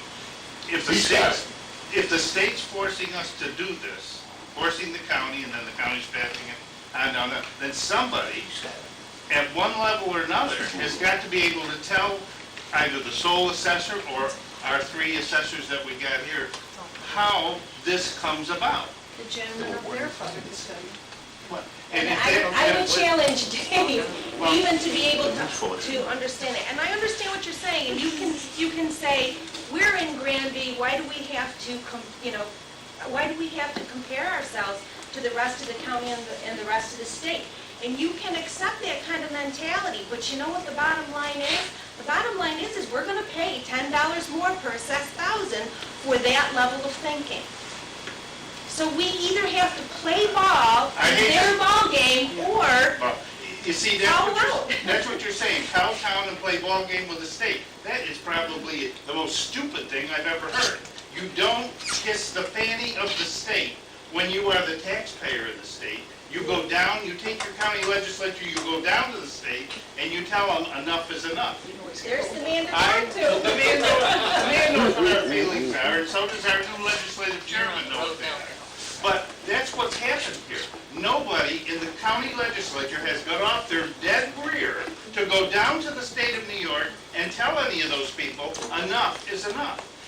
The rest of the counties that you watch the news around this state, especially upstate New York, are sick and tired of the same thing that we got here. And if they band together and go down, you just don't do what the state tells you without fighting back. That's stupid. And we have fought back, believe me, every Well, year. apparently it isn't we working. fight back. It isn't done in a group that makes it work, because I lobbied at the state, I lobbied at the federal government level. And let me tell you, a group of people with their local press will make them people lay right down on the sidewalk and shiver. And I mean that sincerely. They will. All you gotta do is hit them with the fact of putting their lousy name in the newspaper or the television, and they'll give you anything you want. Sandy, I got a question. That is the example with the Medicaid. They've hit us so hard with Medicaid, and here now all the counties are in trouble, so now the state's going to give you some kickback to pay for the Medicaid. Not only that, but they just found out that the three major, Pfizer being one of them, has overcharged the Medicaid patients in the state of New York by 40%. And now the state attorney general's office brings class action lawsuits. All right, can we keep to the issue? Sandy, I have a question. I was on the board when you got elected. How much do you make, did you say? $7,000 a year. Okay, you had another job when you got elected, so this was a part-time job for you. Correct, and I And, still have another job. When you say it's hard to raise 4 people on that pay, well, your husband works at Fitzpatrick and he's a judge, so you're not really depending on that pay there to raise 4 people when you ran for office, right? Correct. It was a second job for you. That's absolutely correct. Now, Because a person couldn't raise a Okay. family of 4. I mean, you can't make us feel sorry that you got 4 people that you. No, I don't want anybody to feel sorry for the fact Because that I your have husband 4 has a people. good job and he's our judge and everything. Thank you. Sandy, I just have a question. Don't take this the wrong way. But Don't see, take nothing Nancy's- wrong with it. Nancy's agenda paper for the meeting tonight. Well, down here on the bottom, it says reports from committees and town officials.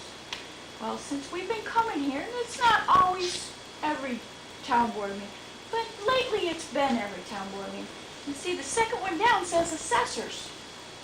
Well, I've never seen an assessor here. If you have problems, you should be at this town board meeting, and you should be telling that woman up there that we have problems. It's her job to help you solve those problems because she's the town supervisor. We don't know you're having problems if you don't communicate with her and the public. Because we're the ones that basically pay you that little mediocre $7,000. But if we don't know what's going on, because nobody's here to give a report, then how on earth can you expect us to be behind you and to help you? Because she sure ain't. Let me just say one thing. We do meet with the town board and express what's going on. As far as me coming to monthly board meetings, that is something that I made a decision to do very early on in this game. And the reason that I don't come to town board meetings is because they tend to be very political. And I always felt that my first priority as an assessor was to be honest, equitable, and fair, regardless of the name on the mailbox, the party affiliation, or anything. So to kind of absolve myself from getting involved in all the politics, if you will, of the town, I choose not to come to board meetings. That's the wrong That's kind idea. of a poor excuse, I hate to say it, but it is. Because if you're an assessor, especially the chairman, you should be telling the people here what the problems are in the town assessment-wise. Who cares about the politics? I don't care if you're conservative, independent, Democrat, or Republican, that's immaterial. And it's awful hard to swallow politicians, let me tell you. Yeah, but still, no, she in a sense is not a politician, per se. She's an elected assessor, and it's as chairman of the assessor board, and it's not necessary for her to come to every board meeting either. But if there is a problem, and you're having a problem, either you or someone from the assessors board should come here and tell people. You gotta understand, that woman up there didn't tell us everything that was going on. We didn't know. Code enforcement don't. She just doesn't say. If you don't speak out and tell the people and communicate with the people, they're not gonna know. You leave them in the cold and in the blind. They don't know. And that's how you get irate townspeople. Even if you can't make it, you ought to write, and she'll read it up there on what's happening with your office. If you don't want to make it, put it on, they have to read it up there. We don't want you out of office. We don't want you out of office. And if you have two people helping you that aren't helping you, you should say so. You should say so to them, and if they don't help you, you should say it to us. How did you allow an assessor to go to Florida all winter? I don't have any say over Come on, that. let's- we're no, getting- we're getting off So wait a track. minute, Oh, no, we're not. Just to set the record straight, Nancy said it very well earlier, when you have 3 elected assessors, even if I'm chair of the department, I cannot order an elected assessor to Who do does? anything. She That's, can't, you can't. that's the problem, and that's what Dave was speaking We, to the earlier. people have that power. You, the people, have that power to unelect and elect someone else. And all they're trying to tell you is you do at least have a little bit more leverage if they're a sole assessor.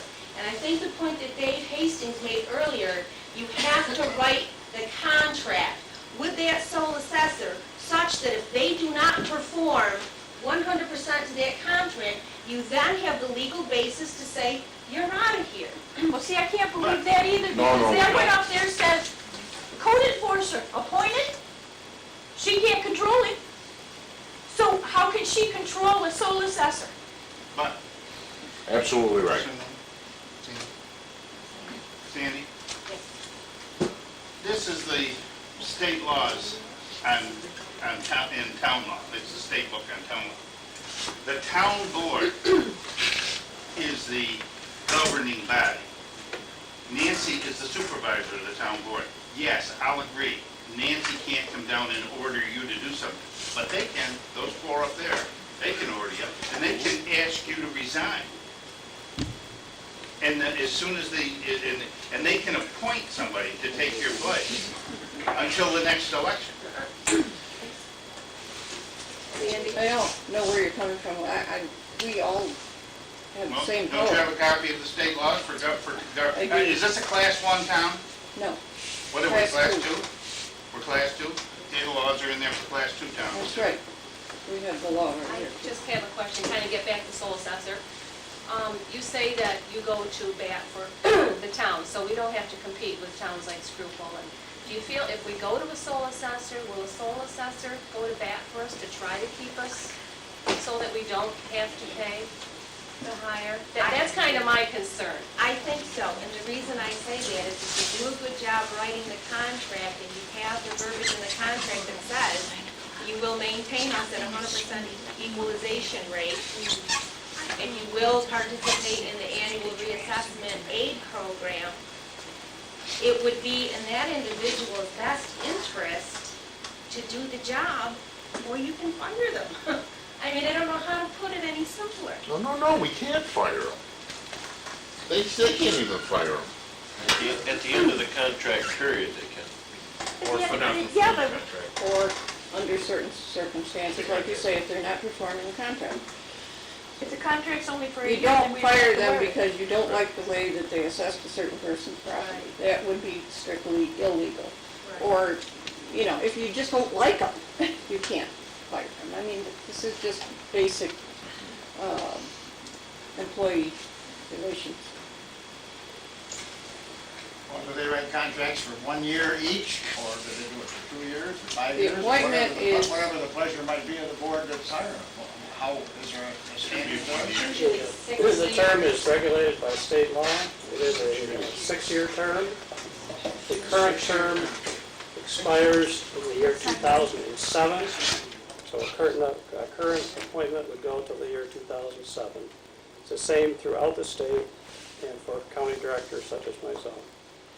So the only recourse that the people have is through court action. The recourse of the people with an elected assessor is none. With an appointed assessor, there is some recourse as a result of the contract with the assessor, and as you see. Sandy, I appreciate you coming, and I guess I'd like to say one thing. I've had too many comments in recent meetings that seem to, we are in a bad situation, you recognize that, we all do, but I think it's very unfair that so many comments have been made trying to lay the whole blame on the current sitting assessors. We have had 14 or more assessors since the last revale. In the 6 years, and I looked up the equalization rate, in the 6 years since I've been here, 3 of those years, the rate got better. And there were 3 that got worse. Unfortunately, this last time was a Lulu. It dropped 10 points. So, I mean, I just feel, in all fairness, that it's you know, in so many ways, it's an unfair to be taking pot shots at you or the other assessors. I know that you've been working very hard. Thank you, Nancy, I appreciate that. So, And I also think Nancy will attest to the fact, too, that from the day that I came on board and first completed my school, I told you we needed a revamp. absolutely. Because I recognized back in 1998 that things were not as they should be. And when you assume the role of the assessor, you kind of take on all the baggage that comes with all your predecessors. Sandy, then, if you knew in 1998, she was here, right? Nancy, were you here then? That was the first year I was here. I was, Did you inform Nancy? You informed Nancy We had- that we really needed a revamp? Why did it take so long, Nancy? This is 2004. let me see, we did have a vote that year for sole assessor. It was voted down. That was in 1998. We talked about a revale at one point, and the numbers that were given to us were so high, they were like $180,000, that we said we can't justify, the taxpayers won't save enough money to pay the 180, to offset the 180,000. You know, we have since continued to look into the situation, and now we are, now especially with this program where we can get in and they pay the $5 per parcel, we can see where it's economically viable to do so, and now it's critical that we do so.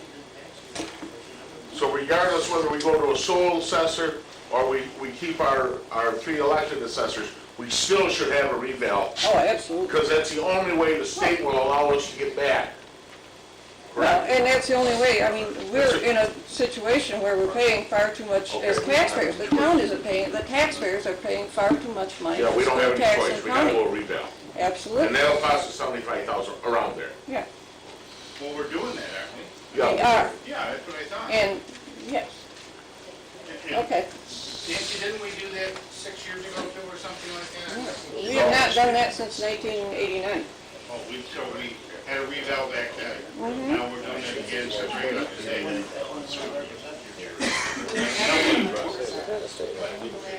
This state revale thing just came in the 90s, I guess David said. I think the program for the state program, when does that come in, just recently? That came in 1999. 99. Oh, it came in late in the 90s. Okay. Is there anyone else? We really have been going on and on here. If anyone else would like to come forward? If not, I would just, Could I comment? yes. I've already done a lot of talking, but I kind of wanted to make a closing statement. Marianne, are you speaking now? Go ahead. You go ahead. Mary Ann Ingerson, 41 Bingham Road, Oswego. I'm currently the clerk in the assessor's office, and I've been there approximately 3 years.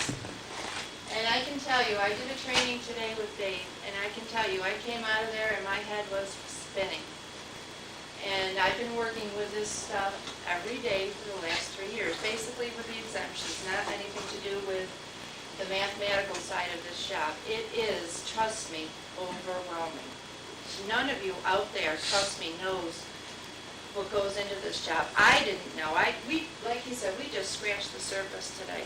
And to be able to do a CAMA model or find the coefficient of dispersion, it's above my knowledge, and I think it's above everybody's knowledge in here, and I'm not throwing stones at anyone.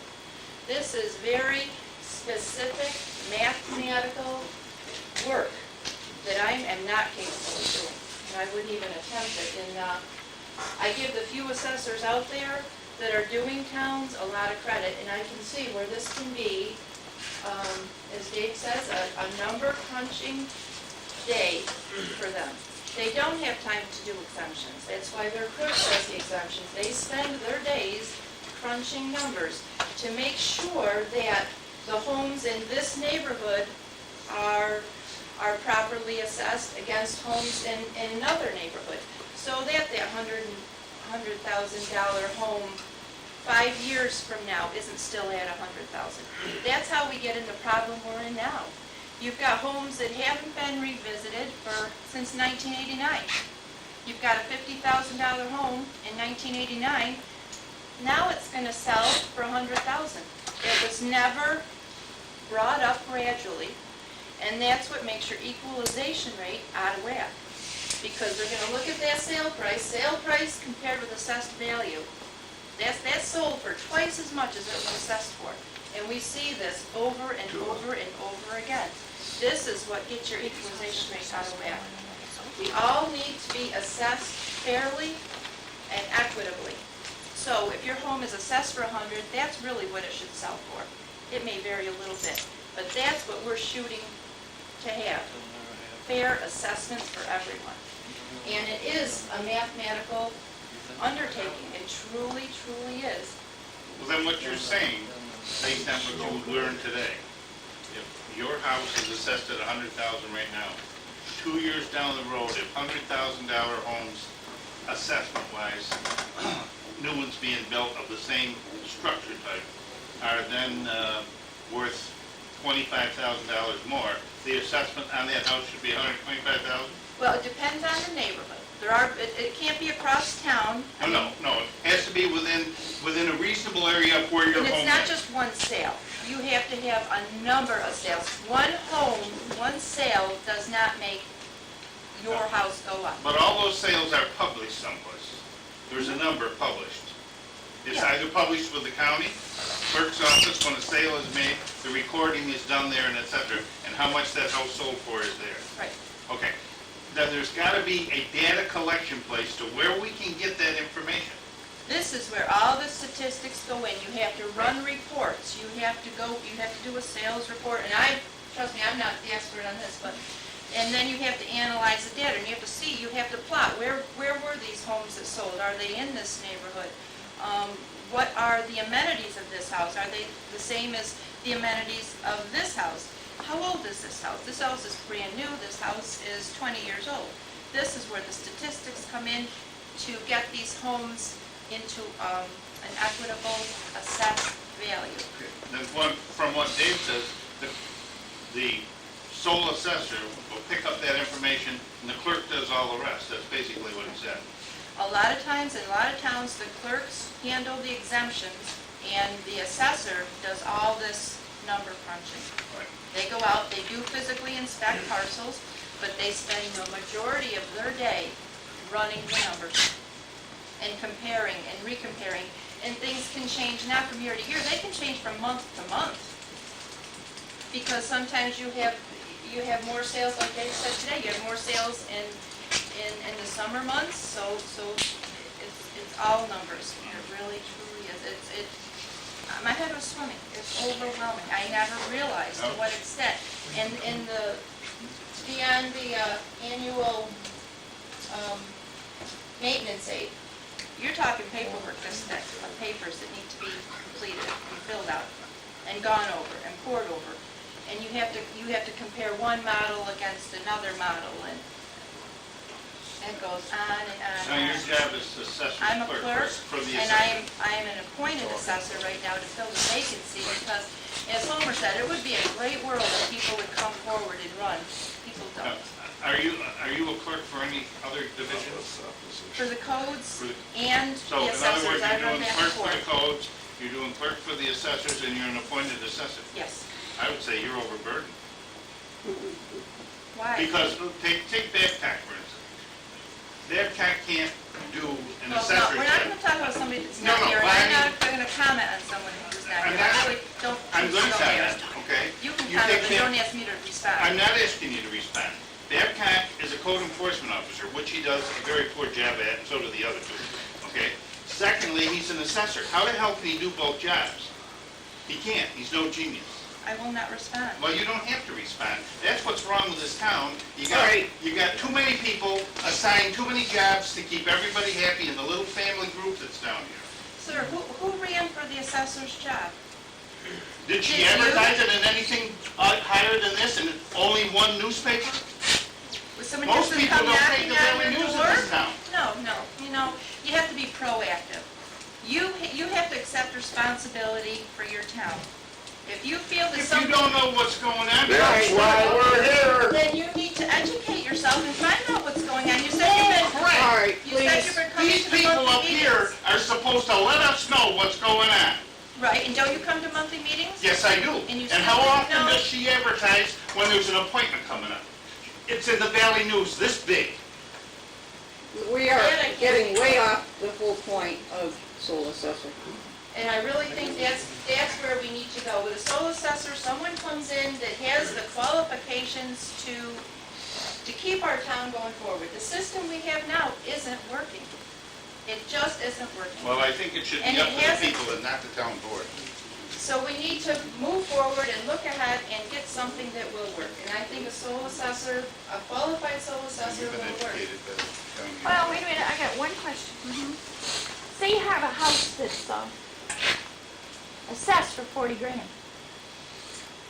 Decide to sell that house. But when the bank comes in for the buyers, and they do their appraisal, they say that house is only worth 35,000.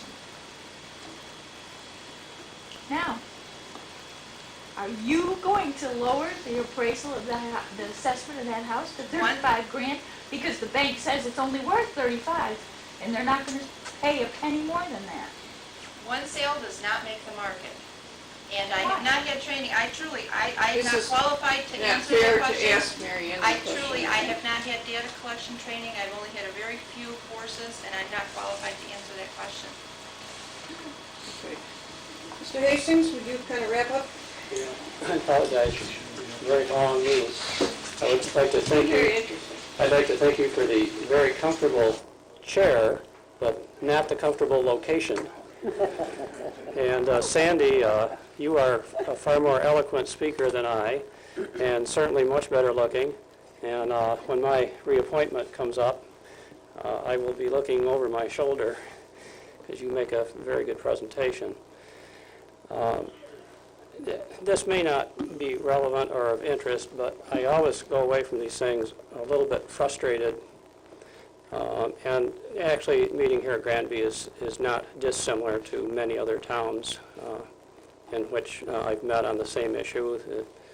And in fact, the town of Orwell just went to sole assessor and hired their assessor last week. I would invite taxpayers to talk with some of the neighboring towns and other towns that have sole appointed assessor. Talk with the officials at those towns and also with the taxpayers and see how they like the system under a sole assessor situation. The other thing that I just kind of needed to say is that I began my job with the county in 1997, retired from 30 years in private business, real estate and appraisal business, and hadn't worked for the government until that time. And I really still consider myself kind of an outsider, although I find that in meetings like this I'm not considered an outsider at all, and that's, I guess, where I get frustrated. I have no benefit from whatever goes on here in Granby whatsoever. I'm the overseer of assessment practices in Oswego County without authority. I really do not have authority to tell any assessor what to do or to tell any town what to do, but I'm to oversee the program and offer some training and help bring some expertise to the field. But as I observe the assessment situation, my personal goal is to leave office perhaps having made some improvement. And I try to look at the big picture, and I think I'm a realist, having been in business. I'm not suggesting that I necessarily agree with a lot of what's going on, but what I see are a number of towns, and fortunately that number is getting fewer every year, that are unable to maintain their assessment, their equalization rate. And that is generally not the fault of the assessors. It's the fault, I think, of the system to some degree. And I also see a state which oversees everything and offers some reimbursement to towns. Now, it seems to me very logical that we should strive to get as much reimbursement as we can possibly get. To me, that only makes sense. It seems to me we should be as efficient as possible. And it seems to me like we should try to improve our practices, and most of all, to have fair and equitable assessments. Wouldn't it be wonderful if every town was at 100%, because then everybody can look at their assessment and immediately know what it means without having to go through math. And immediately the public can be on the assessor's back more than ever because they understand their assessment and can compare it with more assessments. And the bottom line is it will make everyone, it will bring the whole assessment practice into a more equitable and more fair system. But again, I don't get any incentive in pay or anything else no matter what happens in Granby. I look at the picture, I look at the facts, and I make a recommendation. The facts are your equalization rate is 81. It will probably go into the 70s this year without question. Oswego County, despite some thinking out there, is not in a depressed situation as far as real estate goes. It has been in an aggressive rising marketplace for the last 5 years. Our office is processing approximately 9,000 transfers per year. The greatest number of transfers, every year we've seen an increase in the number of transfers in Oswego County. There's 59,000 parcels in all. So I look at the situation and see things out of whack in Granby. I look at the state situation, and it doesn't matter whether I agree, like, or dislike what is going on. There is a practice for assessment administration, and it seems to me reasonable that we strive to work within those guidelines to get the most benefit to our area as possible. And looking at that, to me, the option is clear. It is to do a reval and get at 100% and then do whatever it takes to maintain that 100%. Under current practices, I don't know, there are two ways to maintain 100%. Hire an outside firm or go to a skilled sole assessor to do that. If you hire an outside firm, you spend the reimbursement that you get so the town doesn't lose money, but they don't gain either. If you go to a skilled sole assessor that has the ability to maintain the 100% and is under contract to do so, then the town gains some reimbursement from the state, and it seems to me that that's to everyone's benefit. Now, look, folks, this just, as far as I'm concerned, is looking at the situation and recommending what appears to be an informed recommendation based on logic and current practice. What you folks do is what you do. But that's the bottom line, and I've talked way too long, and I appreciate your having me here, and I hope I haven't further complicated the process, but it's up to you folks. You can do whatever you want to do. Thank you. I thank you very much. Vacate this seat. I'll make a motion to adjourn the public hearing and convene the regular meeting.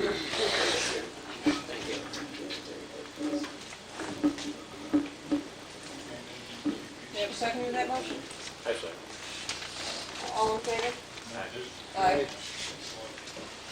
Okay. Now back to our regular meeting. How about a motion to dispense with the reading of the minutes of the previous meetings, accept them as written? I'll make that motion. Is there a second to that? Second. All in favor? Aye. Aye.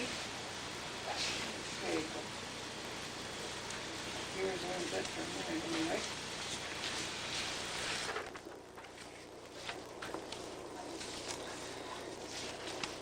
I have just a couple of communications. One of them I thought was especially interesting is from the Board of Elections.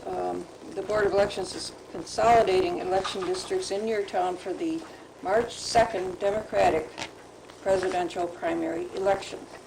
All districts will be consolidated at their normal sites.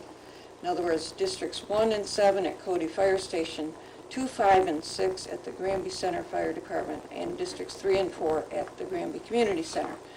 We will use 4 inspectors for each consolidated district. This will save the town taxpayers a considerable amount of money without, we believe, decreasing the level of service. I was really pleased to hear this because normally we would have to have 28 inspectors, and this way we can have 12. You will still go to the regular voting places that you always have gone. There just won't be 2 sets or 3 sets of inspectors there. So that makes good sense. It will save our town approximately $1,280 just on the cost of inspectors. Okay. I had a status report from GRG, which is the people doing the data collection. This is a letter that they sent to the state, Office of Real Properties Services, Dave Parton in Syracuse. And it's an update on data collecting. They indicate that they are have completed 2/3 of the total parcels. Of the 2/3, data changes and information on approximately 100 property record cards must be entered at the County Real Property Office, but they're having a problem with the database and are accepting no changes, so they're hoping that they will be able to get this fixed up soon.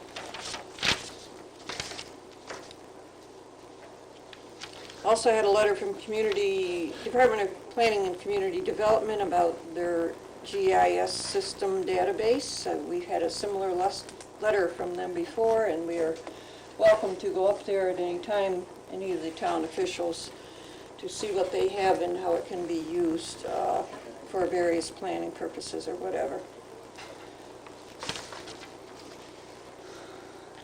And I would remind any town official who wants to go to the Tug Hill Conference, that the registration should be to me by the 24th of this month, because on the 25th we have to do another abstract and approve payment, and after that it would be too late to at least have the town pay for it in advance. Okay, old business. We had a public hearing, and we have to decide what action to take on this, we have a resolution. I have a resolution here. It says, whereas it has been proposed that the town of Granby adopt a local law providing for the appointment of sole assessor for the town, and whereas public hearing was held on February 11th, 2004 at 7 p.m. before the town board to obtain comment from the residents of the town regarding the proposal.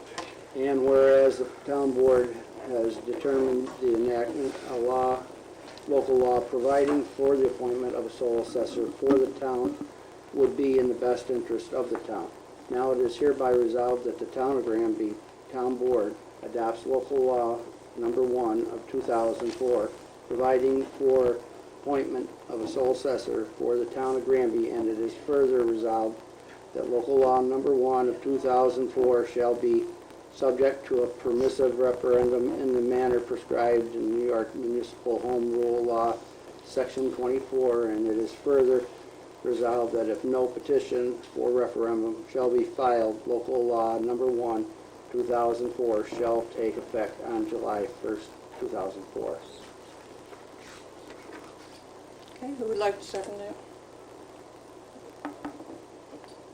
I would second that resolution. Any further discussion? We've discussed it and discussed it and discussed it a whole lot, and the situation is critical that we move forward as promptly as possible to remedy the situation with our equalization rate and our keeping that equalization rate once we spend that kind of money, keeping it 100%. So that's my feeling, and that's why perhaps we're moving a little faster than some people would like us to, but it's very, very critical. Even the STAR exemption alone, seniors get around $45,000 exemption instead of a $50,000 exemption. That's a huge amount of money that they are losing and have to pay an additional school tax because of our current situation. So, any other discussion before we vote? Ruth, will you call the roll? Counselor Edwards? Yes. Supervisor Hawthorne? Yes, as I said, it's a critical situation. We have two alternatives. We've been trying one and trying it for years, and it isn't working. And given the information that we received tonight, I thought it was very interesting. I didn't understand all these things, but I see no other alternative. Okay. Counselor Haggerty? Yes. Counselor Abbott? I have to say no. I feel I have to vote for the people that I represent, what they want. Okay, we have 3 votes to 1, so that does carry that resolution. Like I say, it is subject to permissive referendum. We don't do anything for 45 days. And When do you have to have a petition to? 45 days. Okay,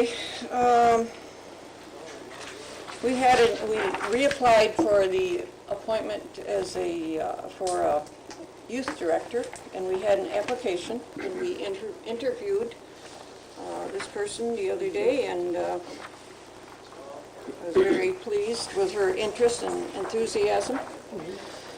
So, would you like to? Yeah. We have a resolution. Be it resolved that the town board of the town of Granby appoint Jennifer J. Gray to the position of part-time youth program director, effective immediately at an annual salary of $1,500. Any second to that one? I'll second.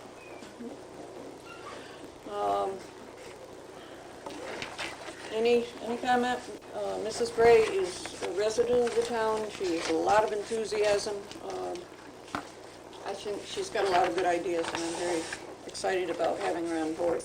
Ruth, would you call the roll? Counselor Edwards? Yes. Supervisor Hawthorne? Yes. Counselor Haggerty? Yes. Counselor Abbott? Yes. Okay.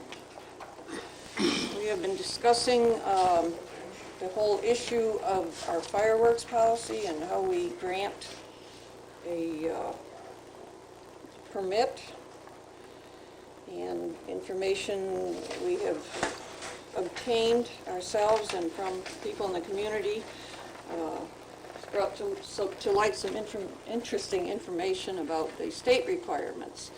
And we talked about this, and I think we want to change our policy, so. Yes, I have a resolution. It's whereas by long-standing policy, the Town Board of Granby is expected to accept or reject any application for fireworks display within the town, and whereas New York State Penal Code Section 405 spells out a variety of requirements regarding the storage, handling, and discharging of fireworks, and whereas the town expects that all public displays of fireworks conform to New York State Penal Law, Section 405. Be it resolved that the application permit for fireworks be revised to provide for a detailed examination of any plan for a public fireworks display, and that the inspection of the premises take place to determine compliance with the provisions of said Section 405 before the application is brought to the town board for approval or disapproval. seconded by Mr. Hagan. Any discussion on that? It's either you conform with the law or not. That's right. So we need to conform with the law, so I think that's kind of, says it all. Ruth, will you call the roll? Counselor Edwards? Yes. Supervisor Hawthorne? Yes. Counselor Haggerty? Yes. Counselor Abbott? Yes.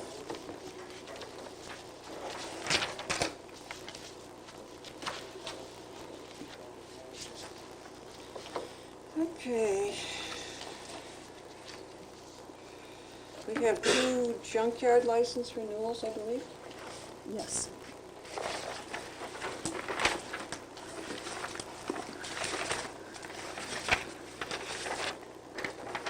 We have application from Stephen R. Woodward from Fulton Auto Salvage on Honey Hill Road. And we also have from Ronald F. Koskowski from Koskowski Automotive Sales on Hannibal Street in Fulton. Both of them are applying for renewals of their dealer's licenses. Both of them have been inspected by the constable and have been approved. A resolution to accept those renewal applications. I'll make that. And second to that? Second. Okay. Ruth, call the roll on that one? Counselor Edwards? Yes. Supervisor Hawthorne? Yes. Counselor Haggerty? Yes. Counselor Abbott?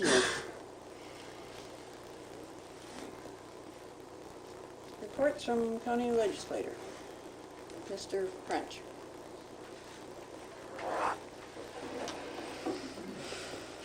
Well, not much changed since last week, or last month I was here. Meeting's tomorrow. If anybody wants to attend at 2 o'clock. Big subject so far is the transfer stations. That's what I've been getting most calls on. Mark Lichtenstein he's the deputy superintendent for solid waste. He was given the authority to move ahead, go back to open on Saturdays. He just hasn't worked out a deal with the unions yet. It turned out to be a tougher project than he thought to get some sort of working arrangement. But it's going to happen. We're going to go back to open on Saturdays in the near future. I can't tell you exactly when, but hopefully soon. That, and then tomorrow, the General Government Committee is having a public meeting at 7 o'clock down at the Legislative Chambers in Oswego on the 4th floor. It's the first of 4 meetings, and it's regarding the reapportionment of the county legislature to see if you want to reduce the amount of legislators in the county. It's an opportunity, anybody wants to go down and speak. The first one is in Oswego tomorrow at 7. The next one is Fulton, the 19th at 7 in the city courtroom. And the next one's March 11th in Hastings. It's at the Hastings Municipal Center. And then the final one will be March 18th in Pulaski at the Doug Barkley Courthouse. And they're all public hearings to come and speak your piece. I think seeing as we had a major storm the last couple of weeks here, that I think Lynn and his crew need to be commended for the job they've done. I don't think everybody will agree, but I thought they've done an admirable job under adverse conditions. They were tested, and I think they got all A's. They had some breakdowns, and they kept going. Even under a state of emergency, they were out there working, so I think they did a great job. And also, I got to, in my own personal view, I worked with Sandy a few different times on committees and whatever. She is an asset to the town. I think people are upset with the situation, not the person.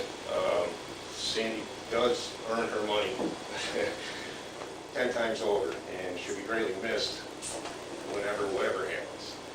She does try to do the best for the town. She has the town in mind for everything she does, so, and her crew too. Regardless of what happened with our equalization rate, there's a lot of variables there, and I don't believe we can blame our appointed assessors. But we got to be careful. We're beating up on our appointed assessors, but we don't want to, or we're beating up on our elected assessors, but we don't want an appointed assessor either. So we're not going to have either if we're not careful. They are doing a good job. They're trying. Any questions? which do you prefer? Which do I prefer? Well, we need to get to 100%. We need that one. If you look at all the towns around that are, the equalization rates stay at 100% level, they are sole assessors, all but one. It's, I know it's a, see, people are afraid of change, and this is not going to be a bad thing. It really isn't. It's, if you write your contract correctly with this assessor, you have control. If they don't meet the criteria, you replace them. It's, right now, we don't have as much authority over the elected ones as we will an appointed one. It's going to be crucial for them to do their jobs, to keep getting in.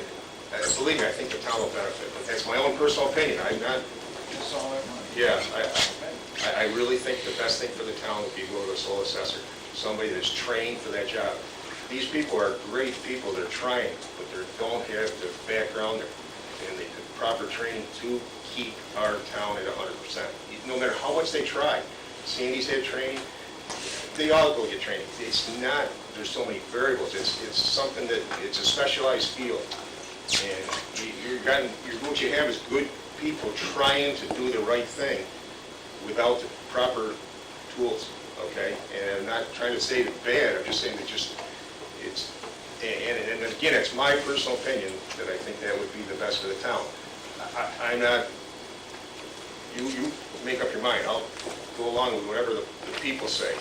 Well, that's what my feeling is, what the people say. I don't figure that it's, I'm not too determined one way or the other. I hate to lose another freedom, of course. I agree 100%. I don't believe that these decisions should be made by people that's been giving us moon goggles for years. And that's the way I see it. I think it should be left up to the people.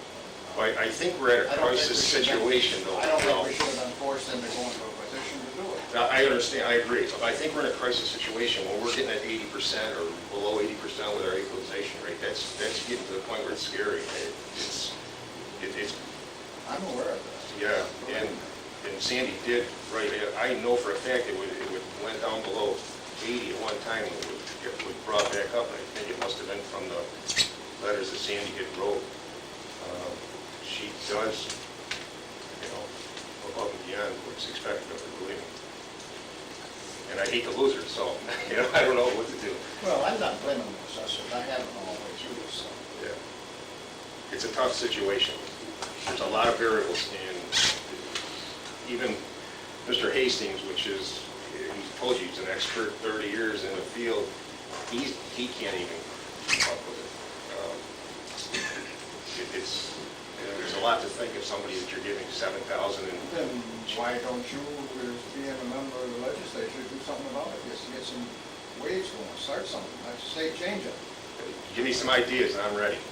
I'm fresh and ready to fight. You're the legislator, I'm not. Right. Yeah, no, if we can But put down something. that's where it's gotta start. It's gotta start somewhere. I may go see Mr. Hastings tomorrow and ask him if there's any suggestions, but... Like I mentioned a while back, Medicare was a weight, a drug on the taxpayer.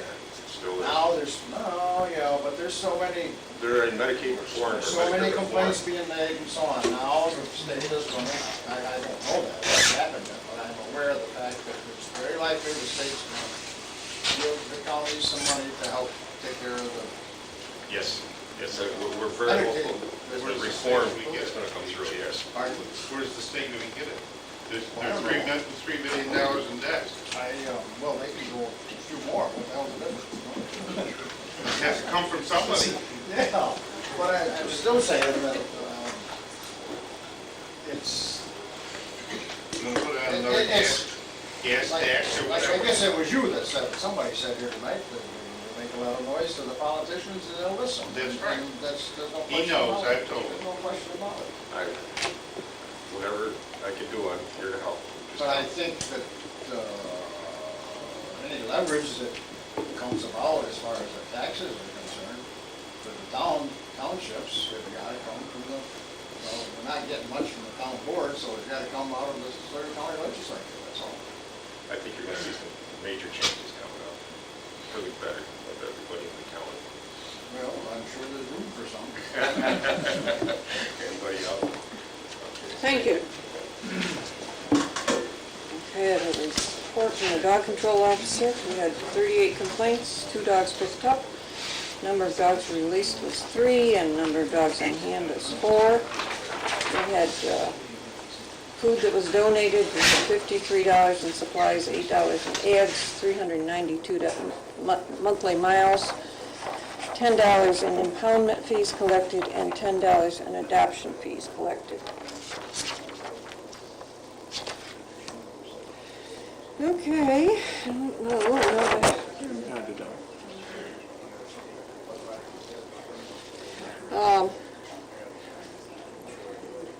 The assessors, do we have anything more other than, I know that you're very busy with the star exemptions coming in at this point, and the deadline, I would underline the deadline is March 1st for all the exemptions, applications, so. Anything else you wanted to add? Okay.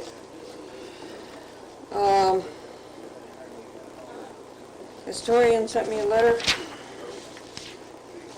Due to inclement weather for the month of January, it was a slow month. However, there's a ray of sunshine in all this. See the attached email from a Valley News reader who praised my ASA Standard Diary Corner. Looks like the efforts are paying off. I'm still available Tuesday evenings at the town of Granby offices and continuing my efforts with clipping newspapers and scrapbook material. I won't take time because it's running so late to run this nice note that she had via email. It was from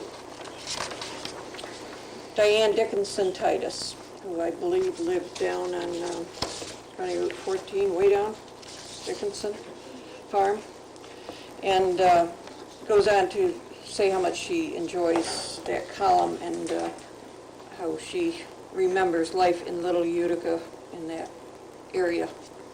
That's very, very nice. We appreciate her efforts, and I think that idea is a very nice idea. Anything with the planning board? Okay. Not much. Zoning board of appeals? Okay. Post a meeting, post our schedule for Okay. 2020. Our youth director is anxious to get started right away. Highway superintendent.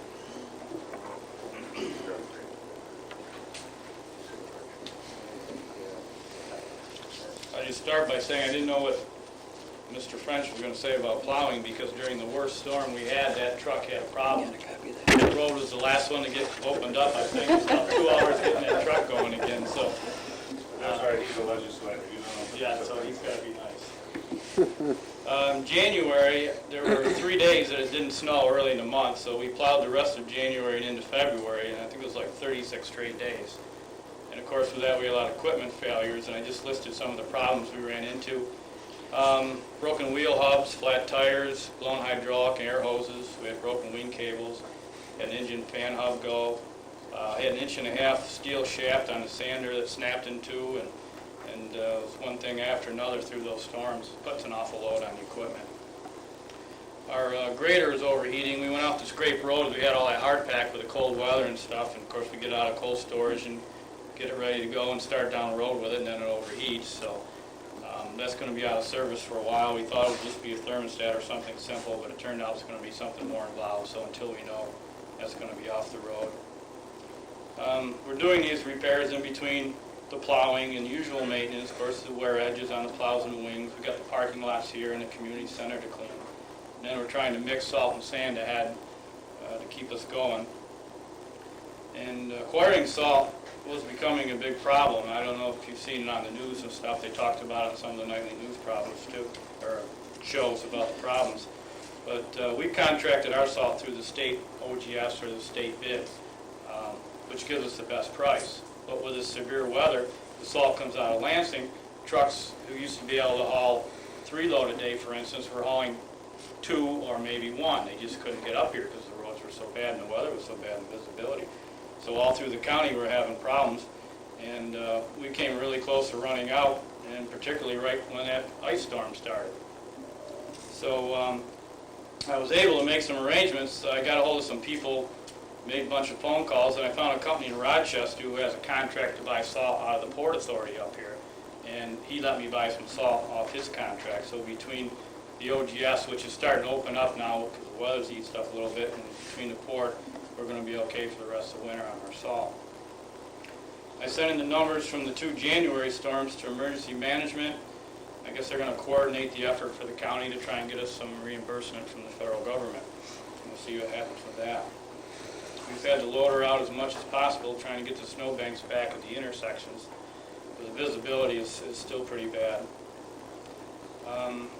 We have really good rapport with the state's regional engineer, the new guy that's in there. He's really gone out of his way to help the towns a lot, and we've been exchanging work a little bit. Like last fall, they were short of trucks, so we hauled some material for them. They allowed us to use their grader because ours was down to get some of the hard pack off the roads, and also when we need a blower and it's available, they bring it into the town for us. So we work back and forth. That's been a big help. A lot of talk about lobbying here tonight. March 10th is going to be Advocacy Day in Albany. The Oswego County Superintendent's Association, which I'm a member and the Secretary-Treasurer, we're trying to get together with Cayuga County and Onondaga County associations, go down there in buses and do some lobbying. We're going to try and get an increase in the CHIPS programs for the towns. And that happens to be our next regular board meeting, so that's where I'll be next month. Finally, I would like to thank the community for their patience and for understanding that when it does snow 4 and 5 inches per hour, when the temperature stays below freezing for days and the snow is constantly blowing, that there are going to be times when the roads are snow covered and slippery. And also for understanding that every road can't be plowed first, that we can't lift the wing at driveways, and that mailboxes don't get hit intentionally. So, thank you. Thank you. I have a report from the Code Enforcement Office. For the month of January, we had 9 building permits issued, $359.60 in fees collected. Construction value was $30,575. Inspections were 11. 3 zoning complaints, 2 initial letters sent out, 1 phone call, 1 complaint will be closed by 2/7. 2 fire inspections, 4 junk vehicles removed, and 2 violations closed. That's from the Code Enforcement Office. Most of this month I've been especially busy with the accounting. We have some new software and we're trying to fine-tune it to make it do what we need it to do. I did provide a report to the board. It's a handwritten report, but next time it will be much more detailed. Regarding the revenues and expenditures. Also met with the mayor of Fulton, the new mayor of Fulton yesterday, and it was a very productive meeting. I think it was more or less just to get acquainted and develop some rapport.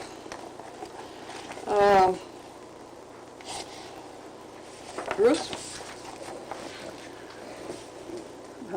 The month has been busy collecting taxes, as most of you know, and collected nearly $2 million in taxes, and about 2,000 taxes have come in out of the little over 3,000 that we have.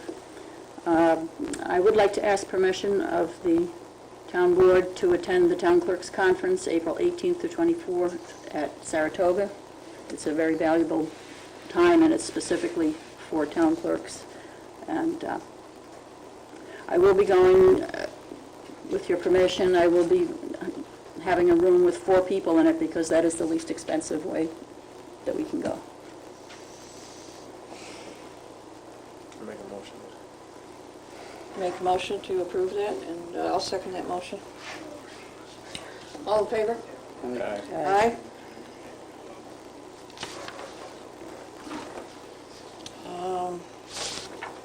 Okay, let's pay the bills.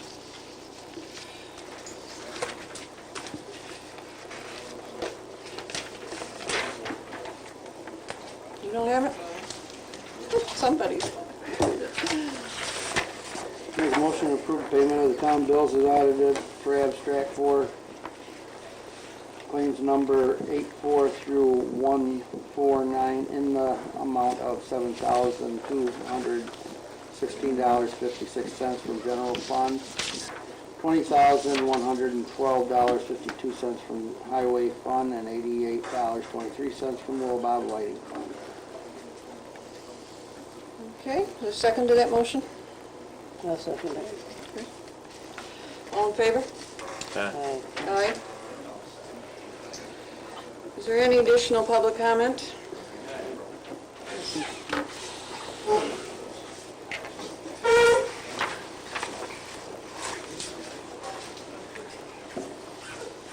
Frank Fox, Town of Granby, 428 Connery Street. I want to congratulate Mr. Moyer on the job he was done so far this winter. I've seen a lot of highway people come and go, and I think that you're doing an outstanding job. I want to also say that I know for a fact that Mrs. Wells worked very hard when she got her job, went to school, very conscientious, and is an honorable person.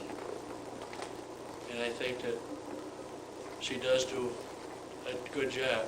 And I think that her clerk is an outstanding person in this town and does an outstanding job. The final comment that I have, Mr. Edwards is finally doing something with the fireworks, and I think that's very commendable with the motion he put out.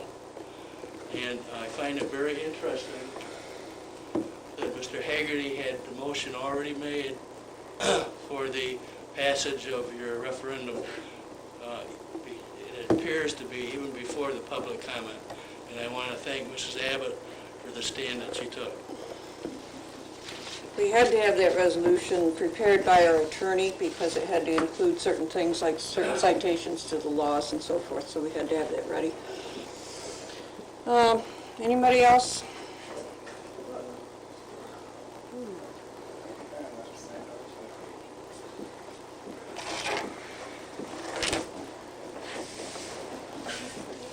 Les Holmes, Honey Hill Road. Was there a reason that we had to push that law right through tonight? Is there a deadline that we're I looking felt at there? that the situation is so critical that in order to meet, if we were to begin July 1st, you have to allow the 45 days. And then let's suppose we have to have a vote. I mean, then you could be even past the July 1st date. So, yeah, we couldn't hold it off longer. Why is the July 1st date so critical? That's what we decided on, that's what we put in the law. We could have put something else and, but we got to stop dancing around. We've got to fix this. And we can talk and we can talk and we can talk, but we've got to take action. I guess it's my opinion that we should have probably had another meeting because people like myself that can't think of everything that they want to say on a night like this, it's kind of like I learned a lot tonight. I still don't know what I'm talking about. Not entirely sure you know what you're talking about. I would have liked to have had a little more time. We do have the option of getting a petition up. I'm not sure what's going to happen there. I have a feeling of having this law pushed at me. Well, I'm sorry about that, and I will take responsibility for that, but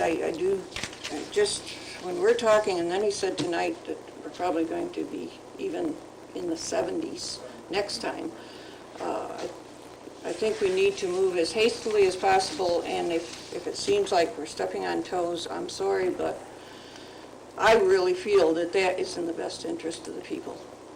Okay. I appreciate it. I appreciate the slap, but, No, it's not a slap against you. It's, well, it's... I'm a taxpayer. As Mr. Hubbard says, we give up a lot of our rights. It seems like we have the right to pay. Thank you. Okay.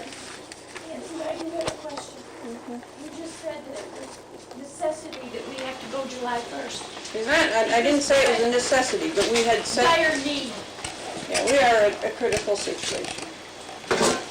And you said something about the next evaluation's gonna be like maybe 70%. Are you gonna guarantee now that we're gonna go sole assessor, that it won't be 70%? If we, first If of you all, do there's this two right different now- things here. We're doing the reval, which will bring it to 100%. Can I guarantee that a sole assessor will keep it there? I can't guarantee that I'll be here tomorrow or that the sun will shine tomorrow. We just, you know. That's not what you just said. You just said, as Dave said, our next evaluation is liable to be at 70%. He said in the 70s. Equalization. Equalization rate. He said, you just said that. Are you Yes. gonna guarantee, we're going sole assessor now as of July 1st, are you gonna guarantee us that it's not gonna be 70%? No, I can't, because it Why probably, not? because of the timing.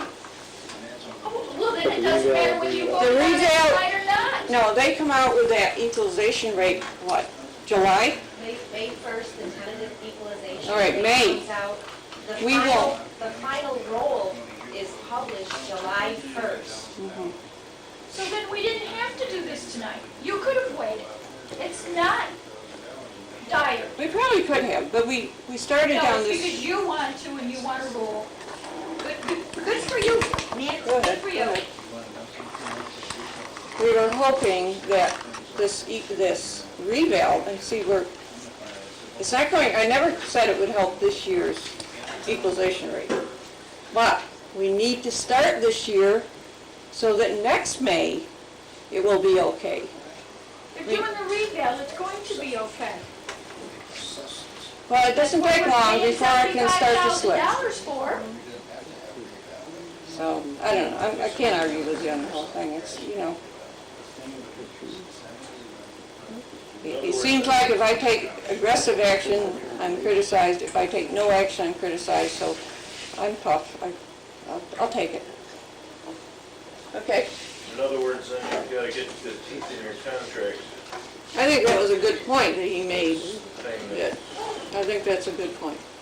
And that can be worded, I can see where that could be Are worded. you going to do research with other towns to see how their contracts Sure. are written? That would be a good way to do it, and, Are you going to publicize this contract so all the townspeople can read it before you assign? you can come in and read any of these. No, I didn't say that. I said, are you going to publicize it in the paper? Probably So not. the people can read it? I don't know of anyone's employment contract that is published in the paper. But you're willing, you're perfectly welcome to come into the office and look at a paper like that. You know, Can if I get a that's, cop- Will I be able to get a copy of it? I believe so, Okay. sure. But We can take care of it. I come from my last job where evaluation was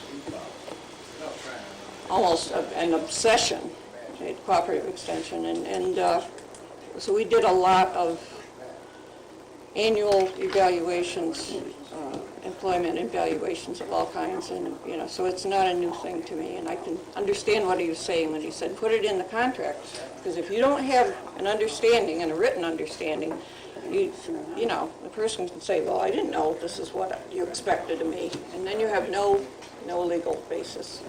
I think one of the key things is that we need to hold these people accountable. There's no question that if they're not doing the work, if the contract's written, they're not doing the job, that we will hold them accountable. Because that gives a benchmark that you can judge against. Okay, anything else? Let's go home. I'll make a motion that we adjourn. Second to that? I'll second. All in favor? Aye. Aye. And thank you, people.